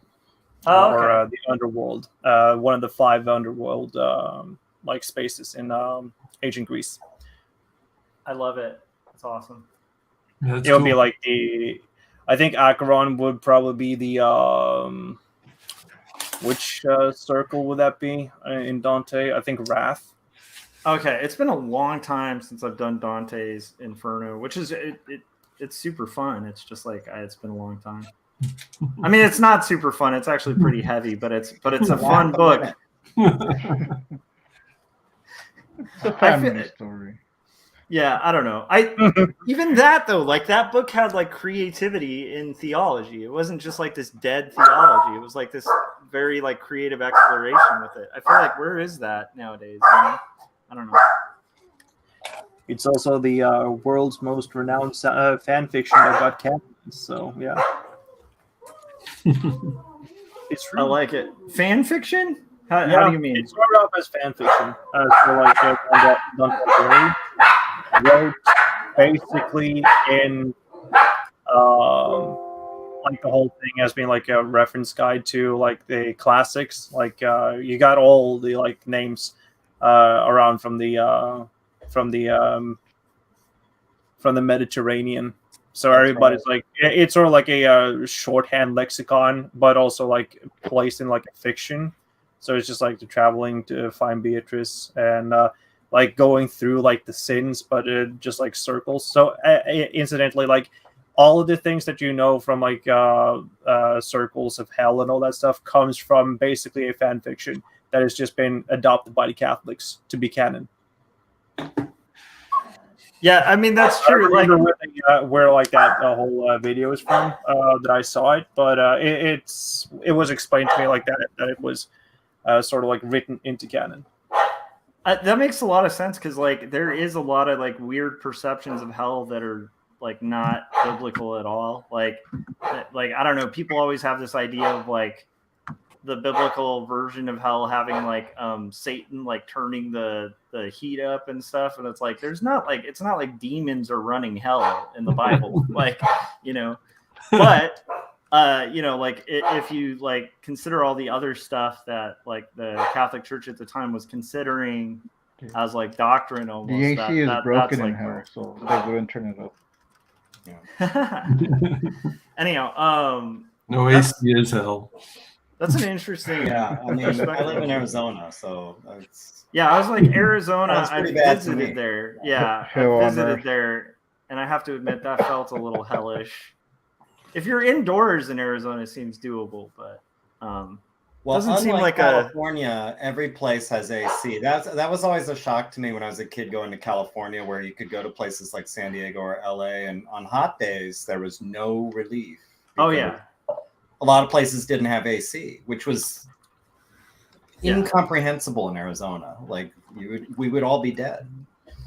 yeah. I've told this story before, but it's like I had to go up there to like meet a client like at Fender, and like flew out there. The second we landed, they were like, yeah, it looks like the return flight's probably going to be delayed because it looks like the heat for the next 3 days will just melt plane engines. And I was like, what? And they're like, and like everyone there's just like, yeah, I mean, that's welcome to Phoenix. And I was like, what? Like, and then like, I'm in the cab. That's like Arizona.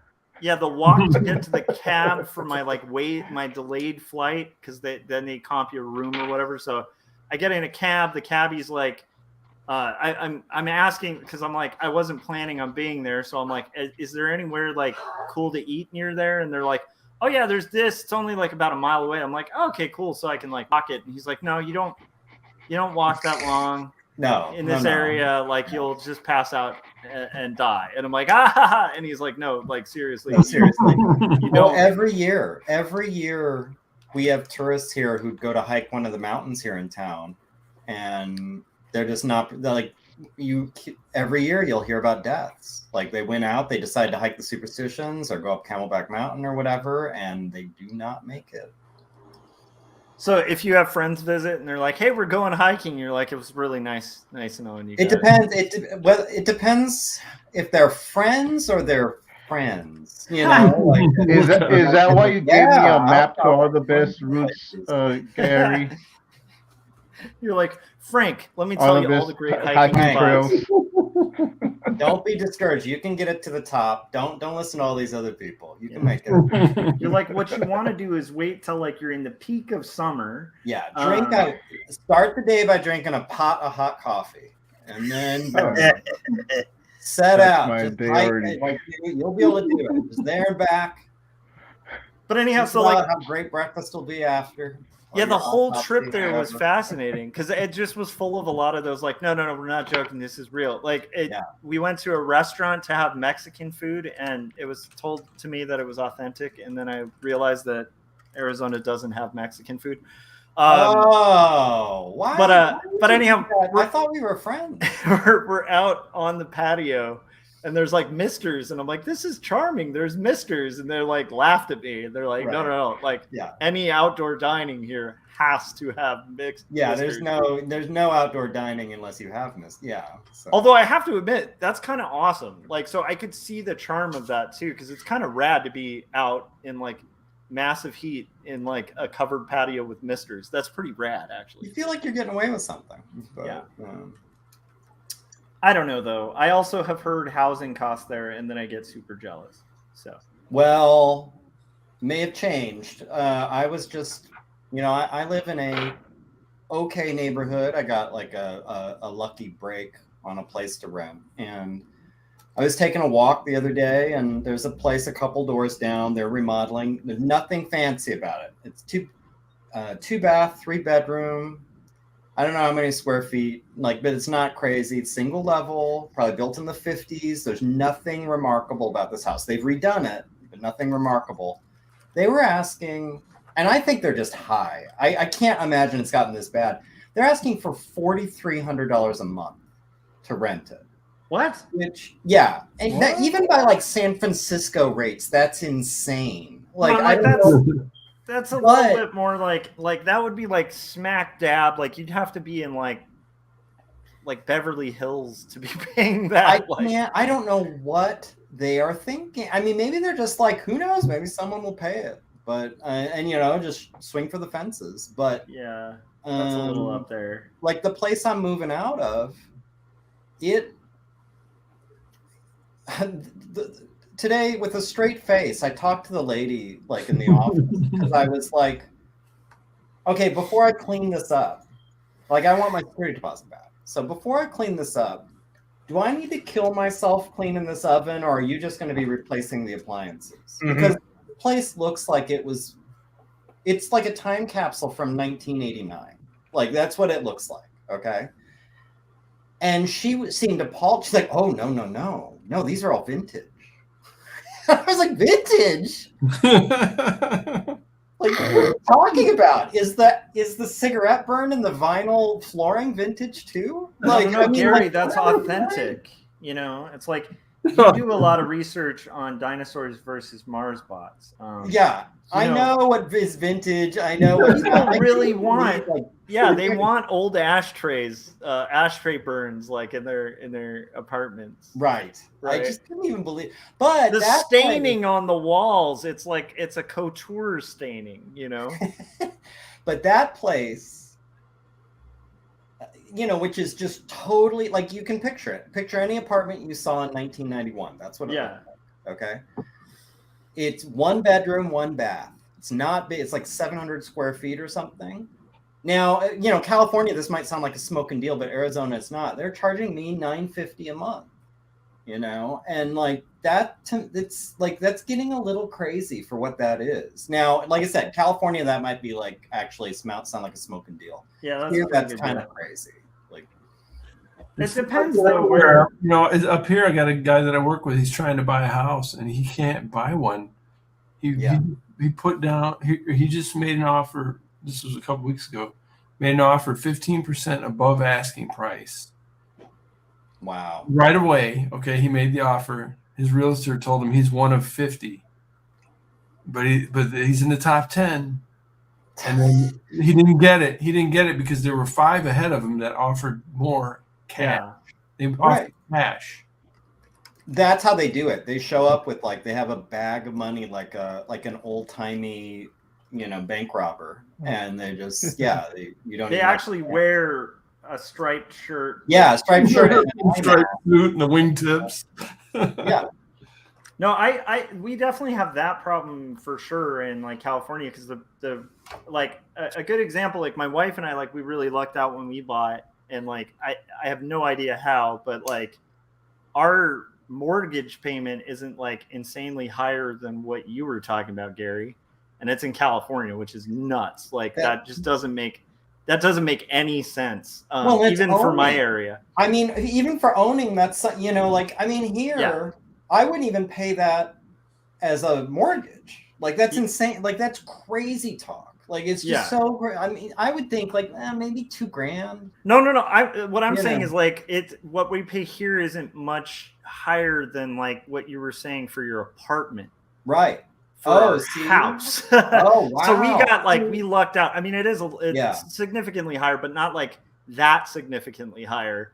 And Yeah. of course, we just lucked out. Like we just had this perfect window of time, you know, where it was like a house under $200,000 in California, and Right. instantly, like within a year, our properties doubled, and then within 3 years, it's like tripled to quadrupled in value. So Wow. the downside of California is even in like market lows like that, where you can get a great deal, you're having to compete with like a million people who know those returns. So they're Right. like, they know that in like 4 years it's going to like triple in value. So they're just buying up properties. Right. And so it's like, and yeah, again, wearing the striped shirts and the you know, what is the Santa's name of back that full of money. mask? There's Yeah. a specific name for that type of mask. I know. forget What is it? It's like it's right there. Is it like a domino bandana? mask? Yes, a domino mask. That's Yeah. it. Oh, Yeah. Well, I guess I don't know what you guys talking about. It's like the Hornet, you know, that era. Like, of yeah, mask. or like Yeah. like Robin. What Robin? Batman and Robin. What Robin wears? Ah, gotcha. Okay. like the Zorro. I'm not Zorro. Lone Ranger. Zorro's good.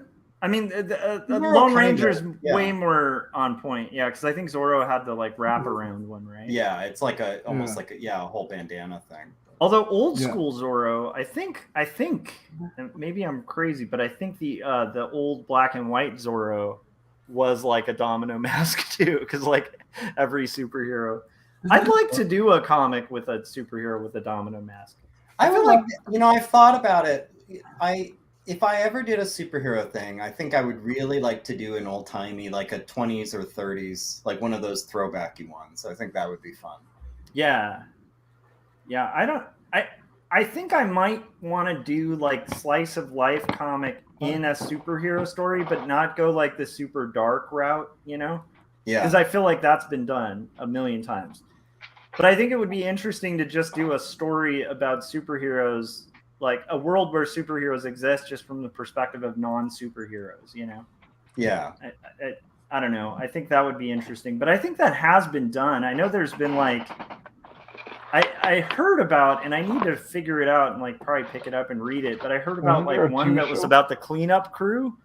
Yeah. Like it was Oh, like Oh, the, yeah.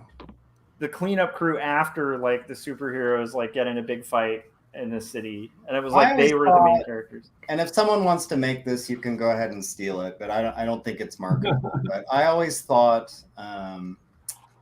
if I had the opportunity to pitch a Batman thing, especially like a movie, I would want to do it more like a Blair Witch kind of thing, where you're only getting glimpses of Batman here and there. Like I would want to tell it more from like what you're saying, like from a street level perspective, where they're like the cops trying to figure out what is going on and are these stories real, and like you're getting glimpses of people like him, like, you know, hopping between rooftops and stuff. Like I think that would be kind of cool. Yeah, The series Gotham was almost like that a little bit. A little like where you kind of hint, but you never pay it Yeah. off, and like I think that would be neat. Yeah, at the beginning anyway. And then they kind of just went all in with all the Yeah. I enjoyed like the first season of Gotham. I thought was Yeah. really cool. Yeah. I like the Oswald Cobblepot. Yeah, he actor, was too. great. He was pretty Yeah. good. But I still haven't seen the new Batman. Neither have I. I want to bad. Yeah, I know. Same. And I still, this is how out of touch I am on like movies and stuff. I still haven't seen Spider-Man, the new one. I actually kind of surprised myself about how much I liked Spider-Man No Way Home. It's very fan servicey, but it worked for me. Like I was loving the fan service. I was enjoying it. Yeah.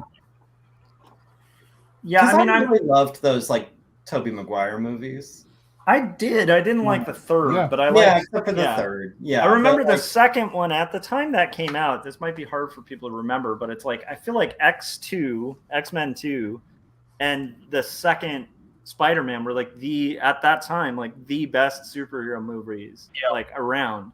yeah. And I remember being stunned by Spider-Man 2. Like just Spider-Man 2 is floored. amazing. Like it's Yeah. really, really good. And it holds up. Like it's fun. And even though I hear Tobey Maguire is, excuse my French, a total asshole in real life, like that's the story. He's so charming as Peter Parker. He's just delightful and like likable and nice. Actually, the only thing about that movie that really tests your suspension of disbelief is everybody hates Peter Parker, and you can't even figure out why. Yeah. He's like a really nice, like just likable guy. But yeah, I don't know. They worked for me. I hated Willem Dafoe's costume as Green Goblin, but I loved him. I thought, Alfred Molina as Dr. Octopus was great. Yeah, he was amazing. And that's why I kind of need to see that new Spider-Man. Honestly, when he was in it, I was like, okay, I need to see this. Yeah, it's I think I remember I was talking to friends about it right after I saw it. I think it's like 2.5 hours. And I said, like, I prefaced it, like, look, I loved it, but it's weird to me that was 2.5 hours long and still felt rushed somehow. Like, it just felt like they were packing a lot into, like, I felt like there should have been. The most recent one where they had all the 3 Spider-Men. What's that? This most recent one. Yes. Yeah, the most recent. Where they had all 3? Yeah. Yeah, I went to see that too. Yeah, that's a good point. It did seem kind of rushed. There's a lot of there's a lot in there. Like they could have somehow like cleaned that up and streamlined a little bit. And I'm not sure how. I haven't thought about it too hard. That's a flaw of a lot of superhero movies. Where you got so many characters. Yeah, they want to jam every villain and every storyline into it.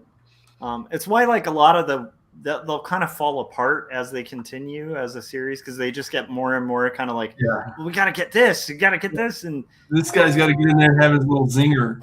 Yeah, everybody needs their moment, and everybody, and it just ends up feeling really. We got to get Arnold Schwarzenegger in here to say chill out. Right. But overall, I think it's it's one of the better. Look, nothing beats Into the Spider-Verse or whatever. Yeah. Like that animated. Like as far as Spider-Man movies go, that's my one. That was have you seen the trailer for Puss in Boots, the new one? The what? The Puss in Boots movie. No, I haven't. From the Shrek universe. The new trailer. Mm-hmm. No. It's really up there, like animation quality wise, with what the Into the Spider-Verse were introducing, like all the frame rate stuff that they've been like experimenting with in that movie, really carried out and into that project. And I'm really hyped for it because of when I see good animation, or at least experimental animation like that, I really want to see a movie like that. Yeah, that's cool. I have to say, like Into the Spider-Verse or whatever. Am I getting that right? That's the animated one, right? Yes. So that blew my mind because it broke the rule of, like, in general, I have a rule that's like, if they're going to have too many characters, it gets like way too convoluted and impossible to follow. And Hi, Didi. They did it well. They did it and pulled it off. Yeah. Like to a level that I just didn't even think was possible. Like that was such a stunning thing because of that. Dee Dee's taken off. She said, heading out, good luck to Jim. And I'm also trying to see what else. I want to make sure I'm not missing stuff in the chats as well. Ictus says hi. He popped up. Who? Ictus. Oh, Ikti. Ikchi? No, it's Ictus. Oh, Ictus. Okay. It's pronounced Ictus. That's good to know. Okay. Well, welcome, Ictus. And then I think we've got everything else from the chat. Sorry. Anyhow, I was just stunned by that movie, like kind of pulling off all the things that you shouldn't be able to get away with. Well, and all the like the character and emotional stuff worked for me. You know, like I'm not ashamed to admit, I got choked up so many times during that movie where I was like, I can't believe I'm this emotionally affected by a friggin' Spider-Man movie. Like, what's happening? You know, am I getting soft in my old age? What's going on? You're But, taking meds, man. but it was just really, I thought it was just really well written, really well done. You know, it just. No, I agree. It was awesome. It was one of the best movies, Yeah. animated movies. Yeah, I just thought. Have you guys seen the trailer for Jujutsu Kaisen? No, what's No. It's an Anime thing. Looks really cool.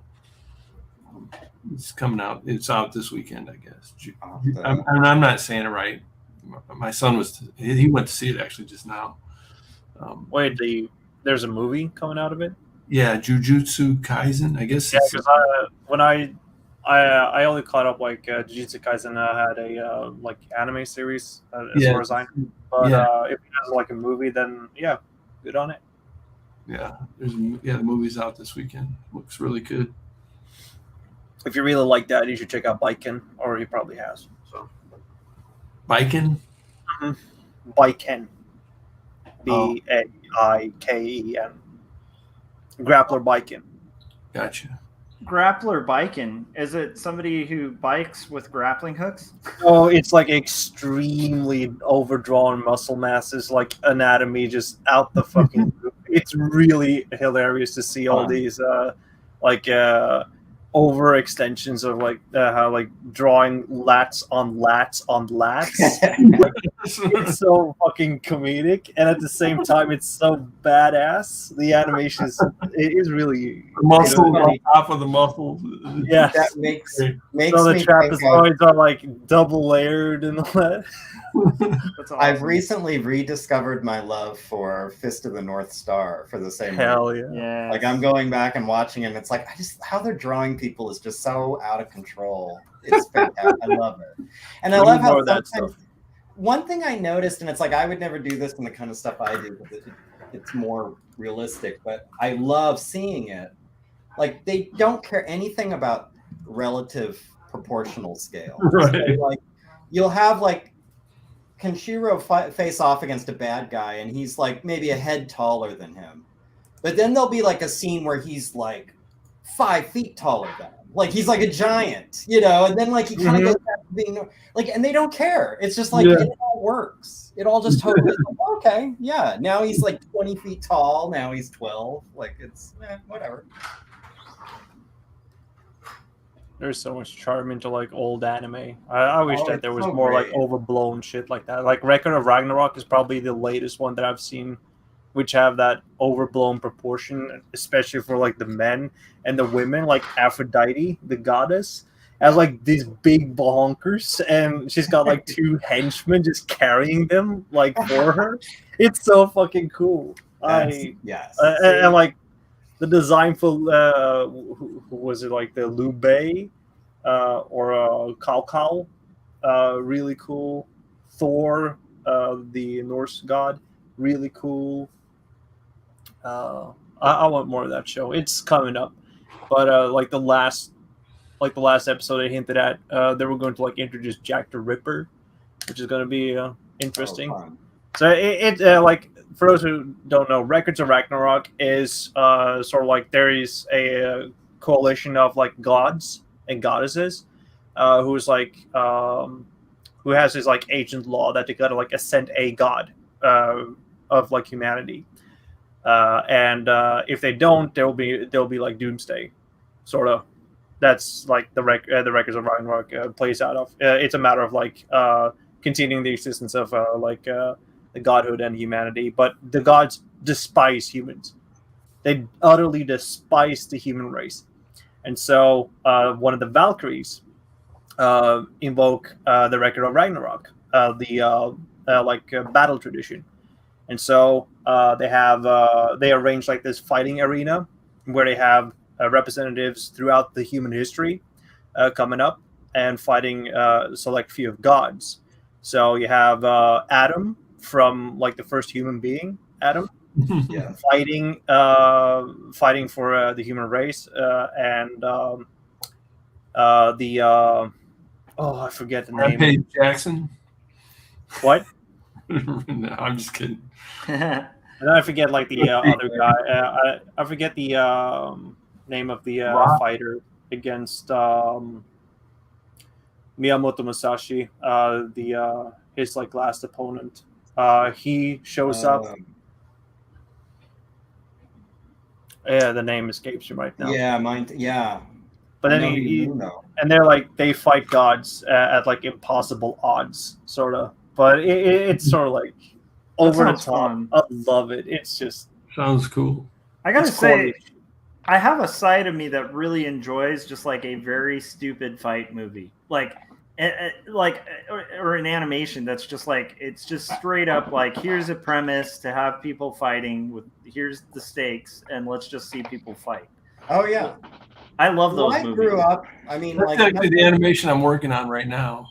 Is it really? Yeah, it's just a bunch of people fighting. I can't That wait. sounds Like awesome. because there's especially like through my teenage years, there was nothing I loved more than like Bruce Lee movies and Shaw Brothers. 2 years movies. ago. What's that? 2 years ago, Gary. Yeah. 2 years ago. I will tell you like that. Actually, up to present, I just bought a Yeah. Shaw Brothers collection, so it still works for me. I was gonna say I'll literally like if I ever just need to like decompress, I'll just watch like the original Shaolin series of like there's like 3 movies and I always forget what they're called, but like one's like Temple of Shaolin and they're so bad but they're so good. Like they're or you know like just put on like Enter the Dragon or something. It's just like I never get bored of watching Enter the Dragon. It's just like or like Legend of Drunken Master 2, which is like one of the best. Yes. I mean, these classic kung fu flicks are awesome. It's hard to not like those. Yeah, Legend of Drunken Master 2. Like I know like he's not quite who he used to be. You know, like Jackie Chan's now kind of like known for like comedy movies and stuff like that, and he's always been slightly comedic. But it's like, dude, like a fight sequence with swords trapped in like 4 inches of space under a train. It's like amazing. Like that movie's amazing. Yeah. When you look at what that guy's done to his body, it's amazing he can still walk. Yeah. Like, I mean, it's crazy that like the injuries he's experienced and just the wear and tear he's put on his body doing these stunts. Oh yeah. It's mad. And all of those early films were great too, because like the premises were always like, you know, something ridiculous like my dad has a grocery store and there's mobsters trying to invade the grocery store. You have to protect the grocery store. Yeah, it's always just some weird excuse to have. Do some weird excuse just to have a bunch of people fight and do their martial arts. Yeah, it's great. No one has a gun. Rarely. Right. There's no cop. No. It's like this is how I guess we do it. There's no grandma that comes in and is just like, you boys, now you stop. Right. The most exciting like modern action film I saw, like the 2, and they aren't that modern anymore, was like I really liked the Ong Bak movies. Yeah, those were awesome for just like straight up martial arts movies, doing something a little different. Like the style's different because it uses a lot of like Thai boxing moves that are just brutal. Have you seen Ip Man? Yeah, first one. Yeah, good times, good one. Yeah, and then like the Raid. I feel the like Raid, the Redemption. Holy shit, that movie just the second one. So good. Those are they're wild. Those I use Raid to keep away the cockroaches. It kills bugs dead. By the way, what did you turn into a skeleton, Frank, for a second there? I haven't been eating that much. No, I feel like I was gonna say I love that. So are you working on something right now, Gary? Jake? I'm drawing the next. I'm working on breaking Gary's patience. Well, you're doing a great job. Yeah, you did it. Achievement unlocked. I just completed I'm drawing a page for the next comic. So. Nice. Yeah, Jake, did you showed what you were just working on, right? Yeah. So I've done the lettering and all that, so that completes the 25th page. I have now a full book almost. Oh wow, fantastic. But I aim for higher numbers. So I don't play by small numbers like those trade paper. No, not trade paperbacks. What am I saying? I don't want to play for floppies. I want to play for the grand ones, like 64-page books. Hell That's yeah. where I'm- That's where the returns come, man. Like the bigger the book, the better your return at a convention, or at a bookstore or wherever you choose to hustle your wares. It does allow I you can show to what I'm working on. Most justify exciting. a higher price point. Like I hear a lot of people say, like, if you're an Pretty indie, good, Frank.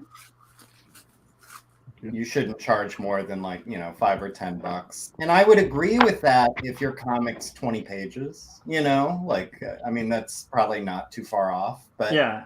the fact that I tend to do like 40, 50, 60-page books, it's like, no, I feel pretty comfortable not charging that, like charging a little bit more, because you're getting more. You're getting basically 3 books. So Yeah. Dinosaurs versus Marsbot books too are like so much like I love that they're all self-contained stories too. So it definitely feels more like buying a trade. Well, and I think I'm hoping Squatchy would disagree if he was here, but I'm hoping it makes the wait for each one a little more tolerable, where it's not like a weird cliffhanger. And then like a year later, I'll get you another one. That's rude. Yeah. No, that's good. I like it. This is what I'm working on, guys. I don't know if you guys got a chance. Let's see. No, I love the look of that character. Oh wow. She's hold on. This page. It's Dolly Parton. Yeah, exactly. That's cool. I do like I feel like we don't see enough like beehive style haircuts anymore. Whatever happened to the beehive? Do you guys know what happened to that? Yeah, I've come back. Yeah. March still rocks it. I had one until a few months ago. Yeah. I gave it up. Outside. So I am going like long with the hair just because I can. I hate to say this, but and Gary, maybe you did it for the same reason. I'm starting to enjoy the fact that this is kind of a troll for my friends who've lost their hair. Dare you? I've never thought of that. You know what it is for me? I hope nobody from work is watching, but if they are, who fucking cares? I kind of like the subversive thing of like I go into a very conservative government office. Yeah. With a ponytail. I kind of love being like that guy. Yeah. Where everybody else looks like they're in the Young Republican Club. And I like Great being club that guy. though. With the chunky frames and the long hair. So I can kind of understand that. I think that might have something to do with mine too, where I feel like it's more subversive again to have long hair. So it's kind of like it is. It's come back. Yeah. And I think I've always been like a 70s kid at heart. So like I love it. It's like, all right, I can go with this. No, I actually intended to have chopped it off by now. Like I let it grow because COVID hit and I was uncomfortable sitting with, getting my hair cut. And I was working from home. So I was like, well, I'll just not get it cut. And I thought, and then I was like, well, when it gets to the right length, I'll donate it. Yeah. But then I was like, Bilbo in Lord of the Rings, looking at the ring, I was like, why not keep it? I was just like, I'm kind of enjoying this. So I've realized as I've gotten older, I think that's how older people had beards and long hair. It's just like the beard works in a similar fashion where you're like, I got a week, I'll grow a beard. And then you're like, I kind of like it. Let's see another week. Right. And then after a while, you're like, I can't get rid of this beard. I love this can't beard. even imagine shaving. I can't. And I did once. It was years and years ago. It was probably like 2000. 2008, something like that, or maybe even before that. But like I'd had like a mustache and a goatee for a long time, for a few years, and especially if you're doing the goatee and mustache, there's almost more upkeep with that. Like to keep that tidy, it's easier just to have a beard. Yeah. And I was just getting tired of screwing with it. I was like, ugh, I'm over it. I'm shaving it off. Immediately saw myself in the mirror and regretted it. Immediately was like, oh, I look weird. No, like, and immediately the next day started growing it back. And I haven't set, so like, I don't think I could shave it. I think I would immediately just like, oh, what? I don't even recognize it. The same with my mustache, because me and my friend, we just made like, oh, let's just grow our mustache out we'll just do it for a month. And he dropped out. He's like, oh, he couldn't take the itchiness. And I just let it grow, and you know what? I kind of like it. So I don't want to shave it now. Yeah. So. Yeah, it sneaks in. I didn't think I would enjoy it so much. How long did it take you to get that? I mean, Gary, I grew mine out for a year. Just like a few weeks ago, mine was at a year. My hair was at like a year on top. And so I don't know. This actually isn't as long as it was. I got it clean. I got all the split ends chopped off a couple weeks ago, but it took me. I don't know. When did it all hit? Was it 2 years ago, almost March 2020? Yeah, March 2020. So probably 2 years. It was 2 years to get this. Yeah, it would take me, I think, 10 to get that. My hair it grows pretty fast. So like I looked I looked at a picture of myself from a year ago, almost exactly a year ago, just today. And it was significantly, like, I almost feel like it continued to like go faster and faster. I don't know if that's how it works, but like it didn't look that long a year ago. It looked long, but not like what I expected. So I don't know. I'm sure this is fascinating for everybody. Yeah, right. Sorry, I would have been commenting more too. It's just that the dogs were flipping out because my wife and her mom just got back in. Facial hair on the screen. Yeah. Yeah. But honestly, I think it's fascinating. But then again, I'm also one of the weird facial hair folks, who, right? Like, I enjoy it. I will say I do think about you're this. Not is just like a member; you're the president. I think the equal. That's true. I think the equal weight of having a beard is that I also do have that moment almost every morning when I'm trimming it, where I'm like, should I just take it off? And then I'm like, no. Yeah. But almost every morning I have that where I'm like, I wonder. Well, every day it's like I don't mess with it. I only mess with it like a couple times a week. Yeah. I mean, I'm constantly. I'm sure everyone with facial hair knows this. Like, you're constantly finding like a weird long hair that you're trimming. Yes. Like, I never do like a full cleanup. Like, it's like a week maybe. But I wasn't sure if that's something you still wanted or not. Don't you use a scissor, Gary? I use a scissor for the little stuff, and every once in a while I'll like use clippers to kind of a more thorough job.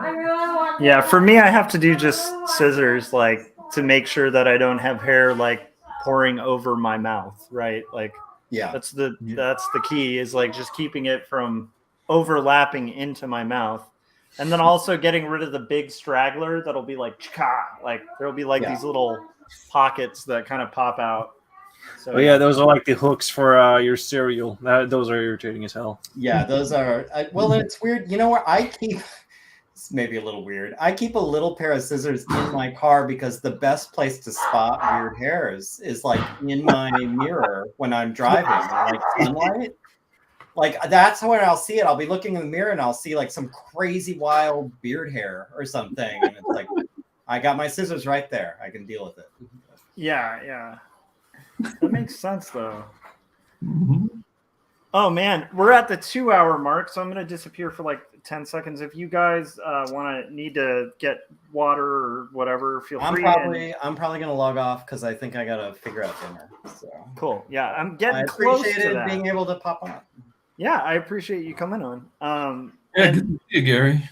Before you take off, why don't you start it then and just let people know where they can find your work and support your stuff. and then we'll just go from like Gary, Paul, Jake, and Frank, and then I'll be back. So. Well, so it's Sure. Instagram, Dinosaurs vs Marsbots. You can see it right here in my little name card. And then on YouTube, it's just under my name, Gary Hodges. You can find me at paulpate.com.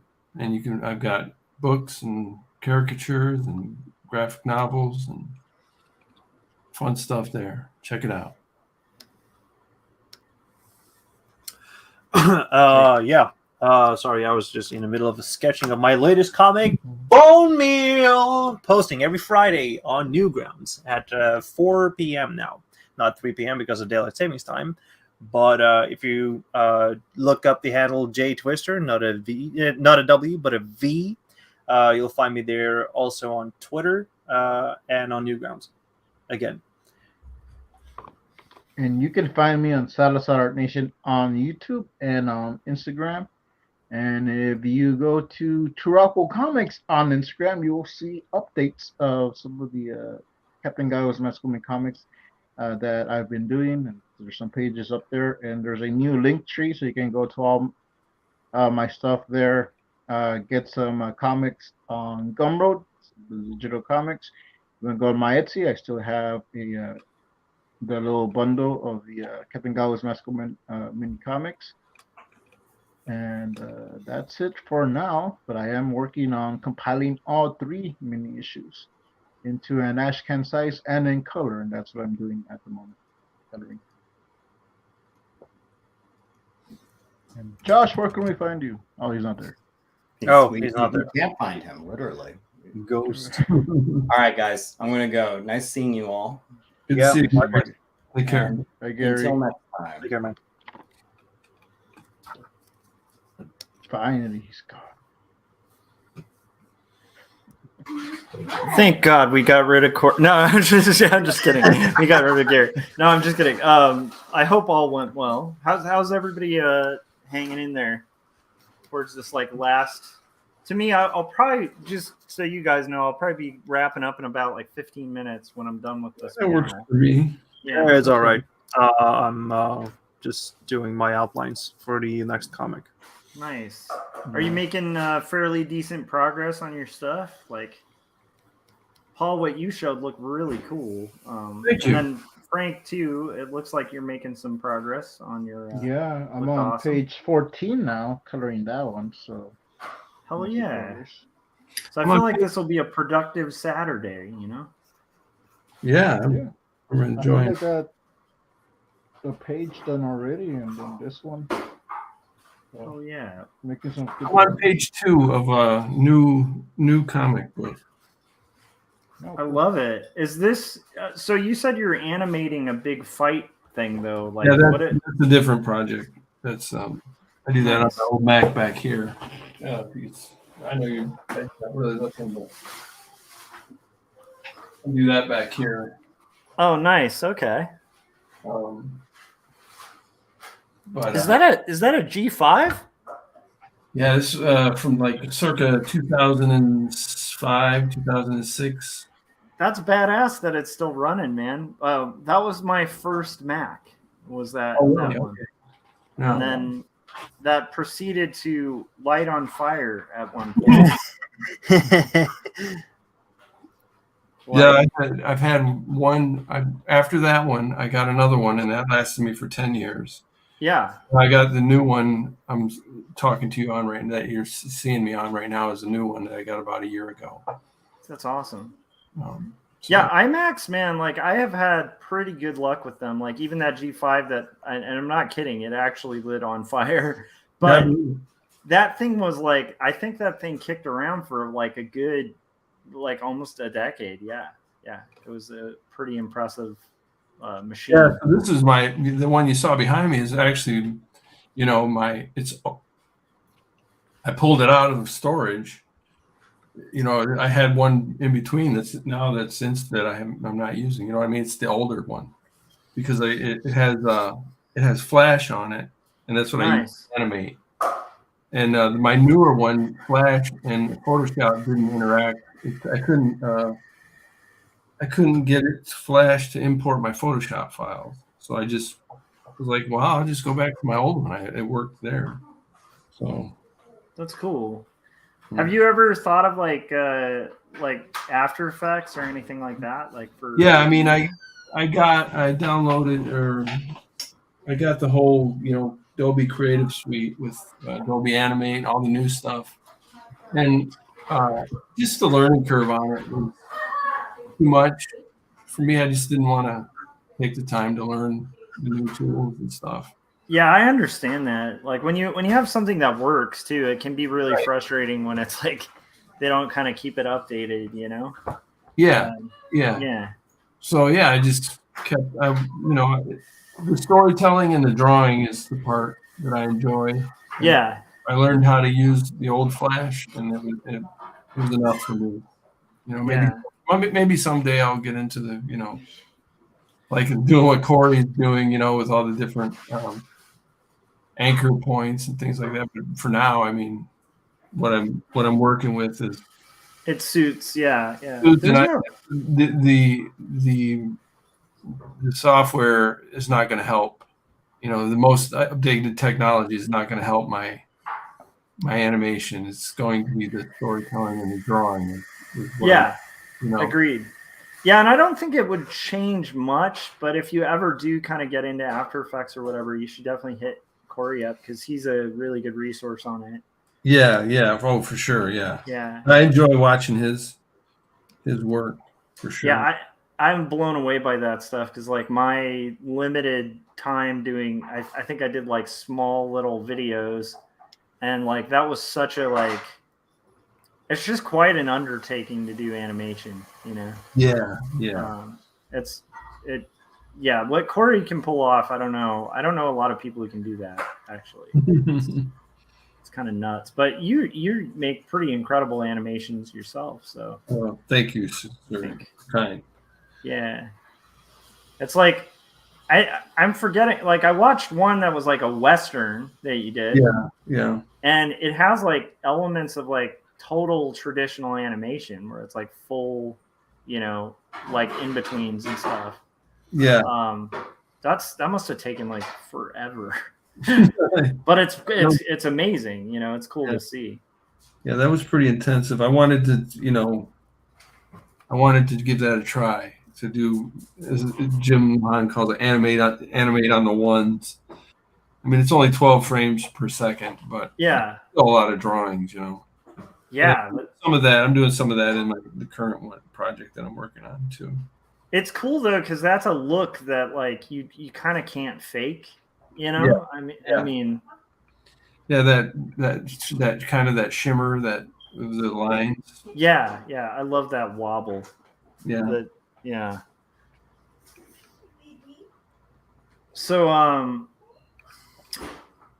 Jake, so Bone Meal's your current project. You have some other projects on the pipe, right? Like other things you're kind of working on? Yes and no. That's sort of like my tragedy, is that I'm too like caught up with one thing, but at the same time I should be like spread around and having like having a grander focus at doing like the things that will inevitably not inevitably but eventually be like an actual thing that I have to work on, and I'm sort of like stepping away from the things that I don't do. I guess it's just like I'm afraid to like commit to a certain, because I fall into like these thinking traps. So I just spend time just thinking more of it and actually doing them. Yeah. And I do have a lot of other projects and comics that I want to like do. The thing is that I don't spend enough time to just do, and for the past like week, I've done nothing but doing. So I hope that I can maintain that kind of like flow. And tracing back to the conversation that I had earlier with you guys today, there was a lot of like that blockage of just like thinking too much and not doing anything about it. because I'm an overthinker, Yeah. sadly. So my level of abstraction and all that stuff really gets my way of being productive at all. And that's sort of Yeah. like a self-fulfilling prophecy I of can just sabotaging. understand that. I think I know what you're talking about, Jake. Yeah. And Oh, go ahead. Sorry. I really want to like get out of the loop by just like shutting the world out and try to like do my best and do my work so that I could get back and have a sanity, because I don't want to like have all the projects that I've lined up being stuck in my head for like years and not having them out of my way, because I want to move on with my life too, in a sense. That actually makes perfect sense to me. It's a strength and a weakness. Like, I don't know if that makes sense, but it's like, I know people with the opposite problem where they bounce around to like 50 different projects and they don't finish anything. And I feel like between the two, if you're like too focused on a singular project, that probably would be the better problem to have, right? Because at least you're going to see some results from it, you know? So, like, I can summarize it by just like one thing, and I've sort of summarized it as such. I am sitting there, and I got the finger on the gun trigger. Yeah. And I'm afraid to pull it. Yeah. Oh, like with your art projects? Mm-hmm. Yeah. It's I'm like afraid to launch myself, or like at least try to like make a go ahead at it. I don't want to like fire off the start shot. yeah, I kind of understand that. Do you think that's because I've been there and like I'm actually kind of like there with like this project that like I have to do, where it's like the second that edited script comes to me, it's like I have to get 200 and something pages done in like a year, you know? And it's like there's like a level of excitement about it, but there's also like this massive level of fear, you know, that comes with it, because it's like, oh man, what is my life after that, you know? Like most of my fears are external. Yeah. That's my issue. I don't feel like I've earned enough trust to like do the things that I want to like do, or confidence. Got it. In that I want to execute it, and no matter like the quality, I hope that I can like deliver the intent that I want out of it. But I'm not sure about the response and how well it will be received, and what sort of like other factors that might be involved, like hopping into my head and bugging me for days. You know, like the whole like hyper focusing of like a very negative comment, for instance. Yeah. I can't help myself like not being in like a argument with other people. Yeah, me Feeling too. that it's gonna like bury me with a lot of doubt, and just like taking it out on myself rather than duking it out with the person that said it. Yeah, I can understand that actually a lot. I was on a show a while ago, and it's like mainly like a show for overthinkers. And it's and a lot of the topics are literally like mental health. But like it's bumming me out that I can't think of it, because there's a book connected with the show, and I'll mention it when I'm able to like look it up, because I'm blanking. I'm drawing a blank on the name. I know that writers involved in it, her name is like Meredith, but it's a really cool idea of like, because like when I think about it, I struggle with like depression, and a lot of that like totally originates from just overthinking. And then it was funny because I was on this show and she was talking about anxiety, which is like was one of her big struggles, and she was talking about it being like an overthinking thing, where it's like a lot of it's just overthinking. And what's weird is art kind of necessitates overthinking. So it's like this weird conundrum where it's like most artists struggle with like mental health stuff, because we kind of like probably wouldn't be doing art if we didn't overthink, you know, like because Right. you have to be a bit of an analyst to be doing what we do, you know. Yeah. I don't know. Wow. Yeah. Yeah, it's just something I've thought about, but and probably overthought about. Yeah. I just started on a so I have a year ago, I started working at a new job where I work, and I work here. I work in my studio. I have my studio, and I have my work here. So Yeah. at the end of my workday, I don't want to be down here for a while, And so I was kind of, my art project were kind of, I was struggling with them because I wanted to get out of my studio where I did my art, Whereas when I wasn't working at home, I would get home from work and I'd want to spend some time down there. Yeah. And so I started on this, so my animation project, it's been good because I've been able to spend a little bit of time down here in the evenings, nothing excessive, so it's good. But I also started on this new comic book project, and I do it on my iPad, so I can do it upstairs. And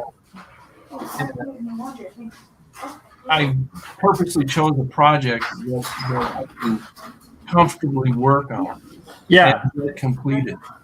Like it's not a huge project. It's just I think small, Jake, just floppy. But So you think, I want to be able to complete it, but I also want to be able to work on it comfortably. Yeah. And so Yeah, for sure. to be able to, you kind of have to fit your artwork into your life. Yes, that's a really good call. And also, like, even on professional stuff too, it's like you can't like for instance, that book that I have to do 200 pages for, they aren't like this kind of page. Like this panel isn't going to get done. Like I'm not going to do that for a 200-page book, like in like a year. It's just not going to happen. Right. But there's other styles where you're not losing quality. You're just going a different route. Yeah. That make that kind of output a little more achievable. Right. And it's like, I think that's always something to consider too. And should really be dictated just by like the story and then of course your time frame, like when do you have to deliver it. But it's funny that you mentioned that because I used to have that struggle all the time when I was freelance, which I spent a long time being, and it was funny because like a lot of my friends would get off work and the first thing they wanted to do is be home. And I would get off work and I'd be like, I need to go to like a cafe or like something, like I need something that's not here because I'm always here, Right. It's interesting, but it's interesting because it's really easy to adapt back because now that I work in house, that's like my studio is like my little Zen space, where I mean, you got a great kind of, you're able to talk, socialize like this and work on your comic. I mean, I feel like you got a great, like Jake was saying, a flow. Yeah, I'm trying, man. I think there's an advantage to doing streams when we're working on art because it's like a way to kind of emulate the early studios, where people would like,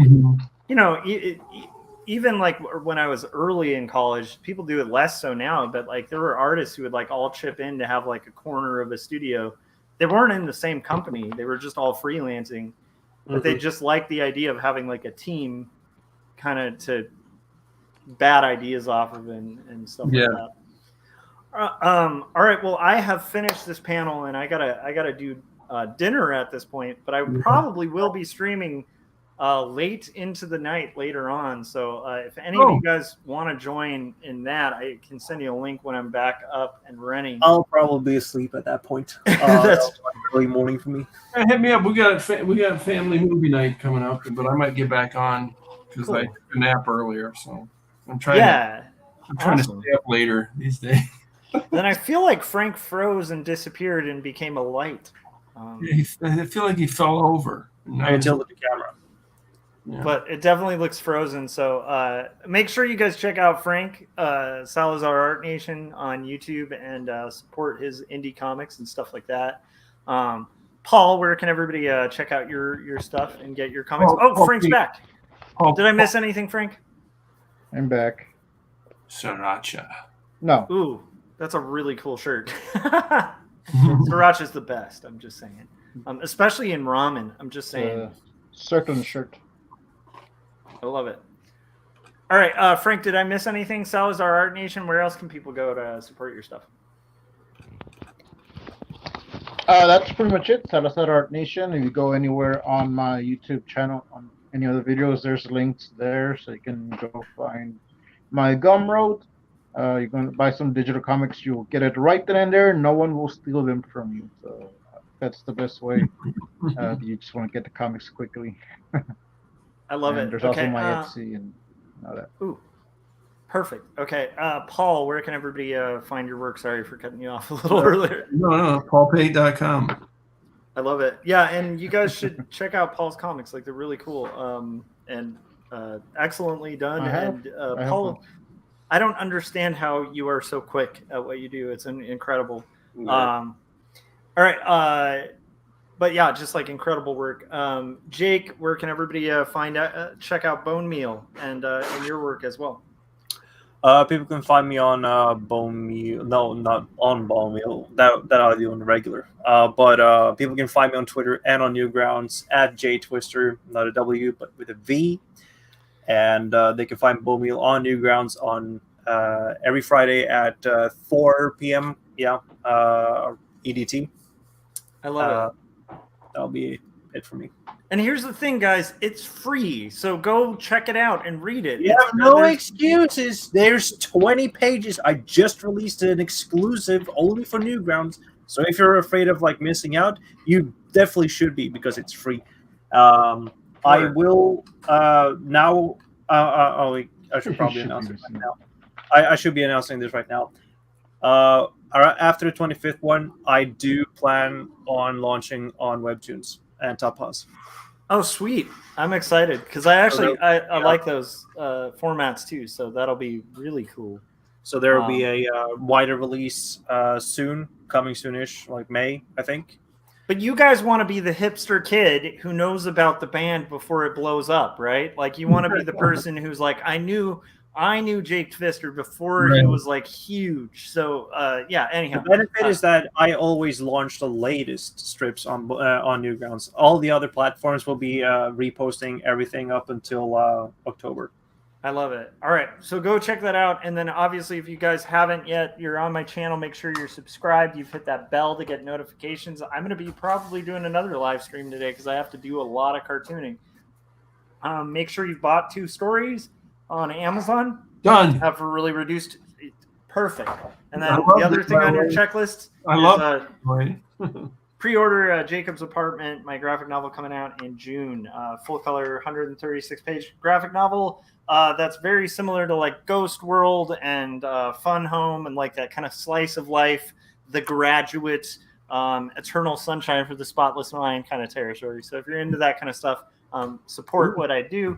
And I want to also say just last minute, thank you to DD for the very generous super chat. That's always appreciated and helps me continue doing art. So I very much appreciate it. And with that being said, I'll see you guys on the next stream. Thanks to you guys too, also everybody in the chats, but thank you guys for hopping on and keeping me company while I was doing some art. So thank you. Yeah. All right. See you guys. Frank. Bye. See you, Paul.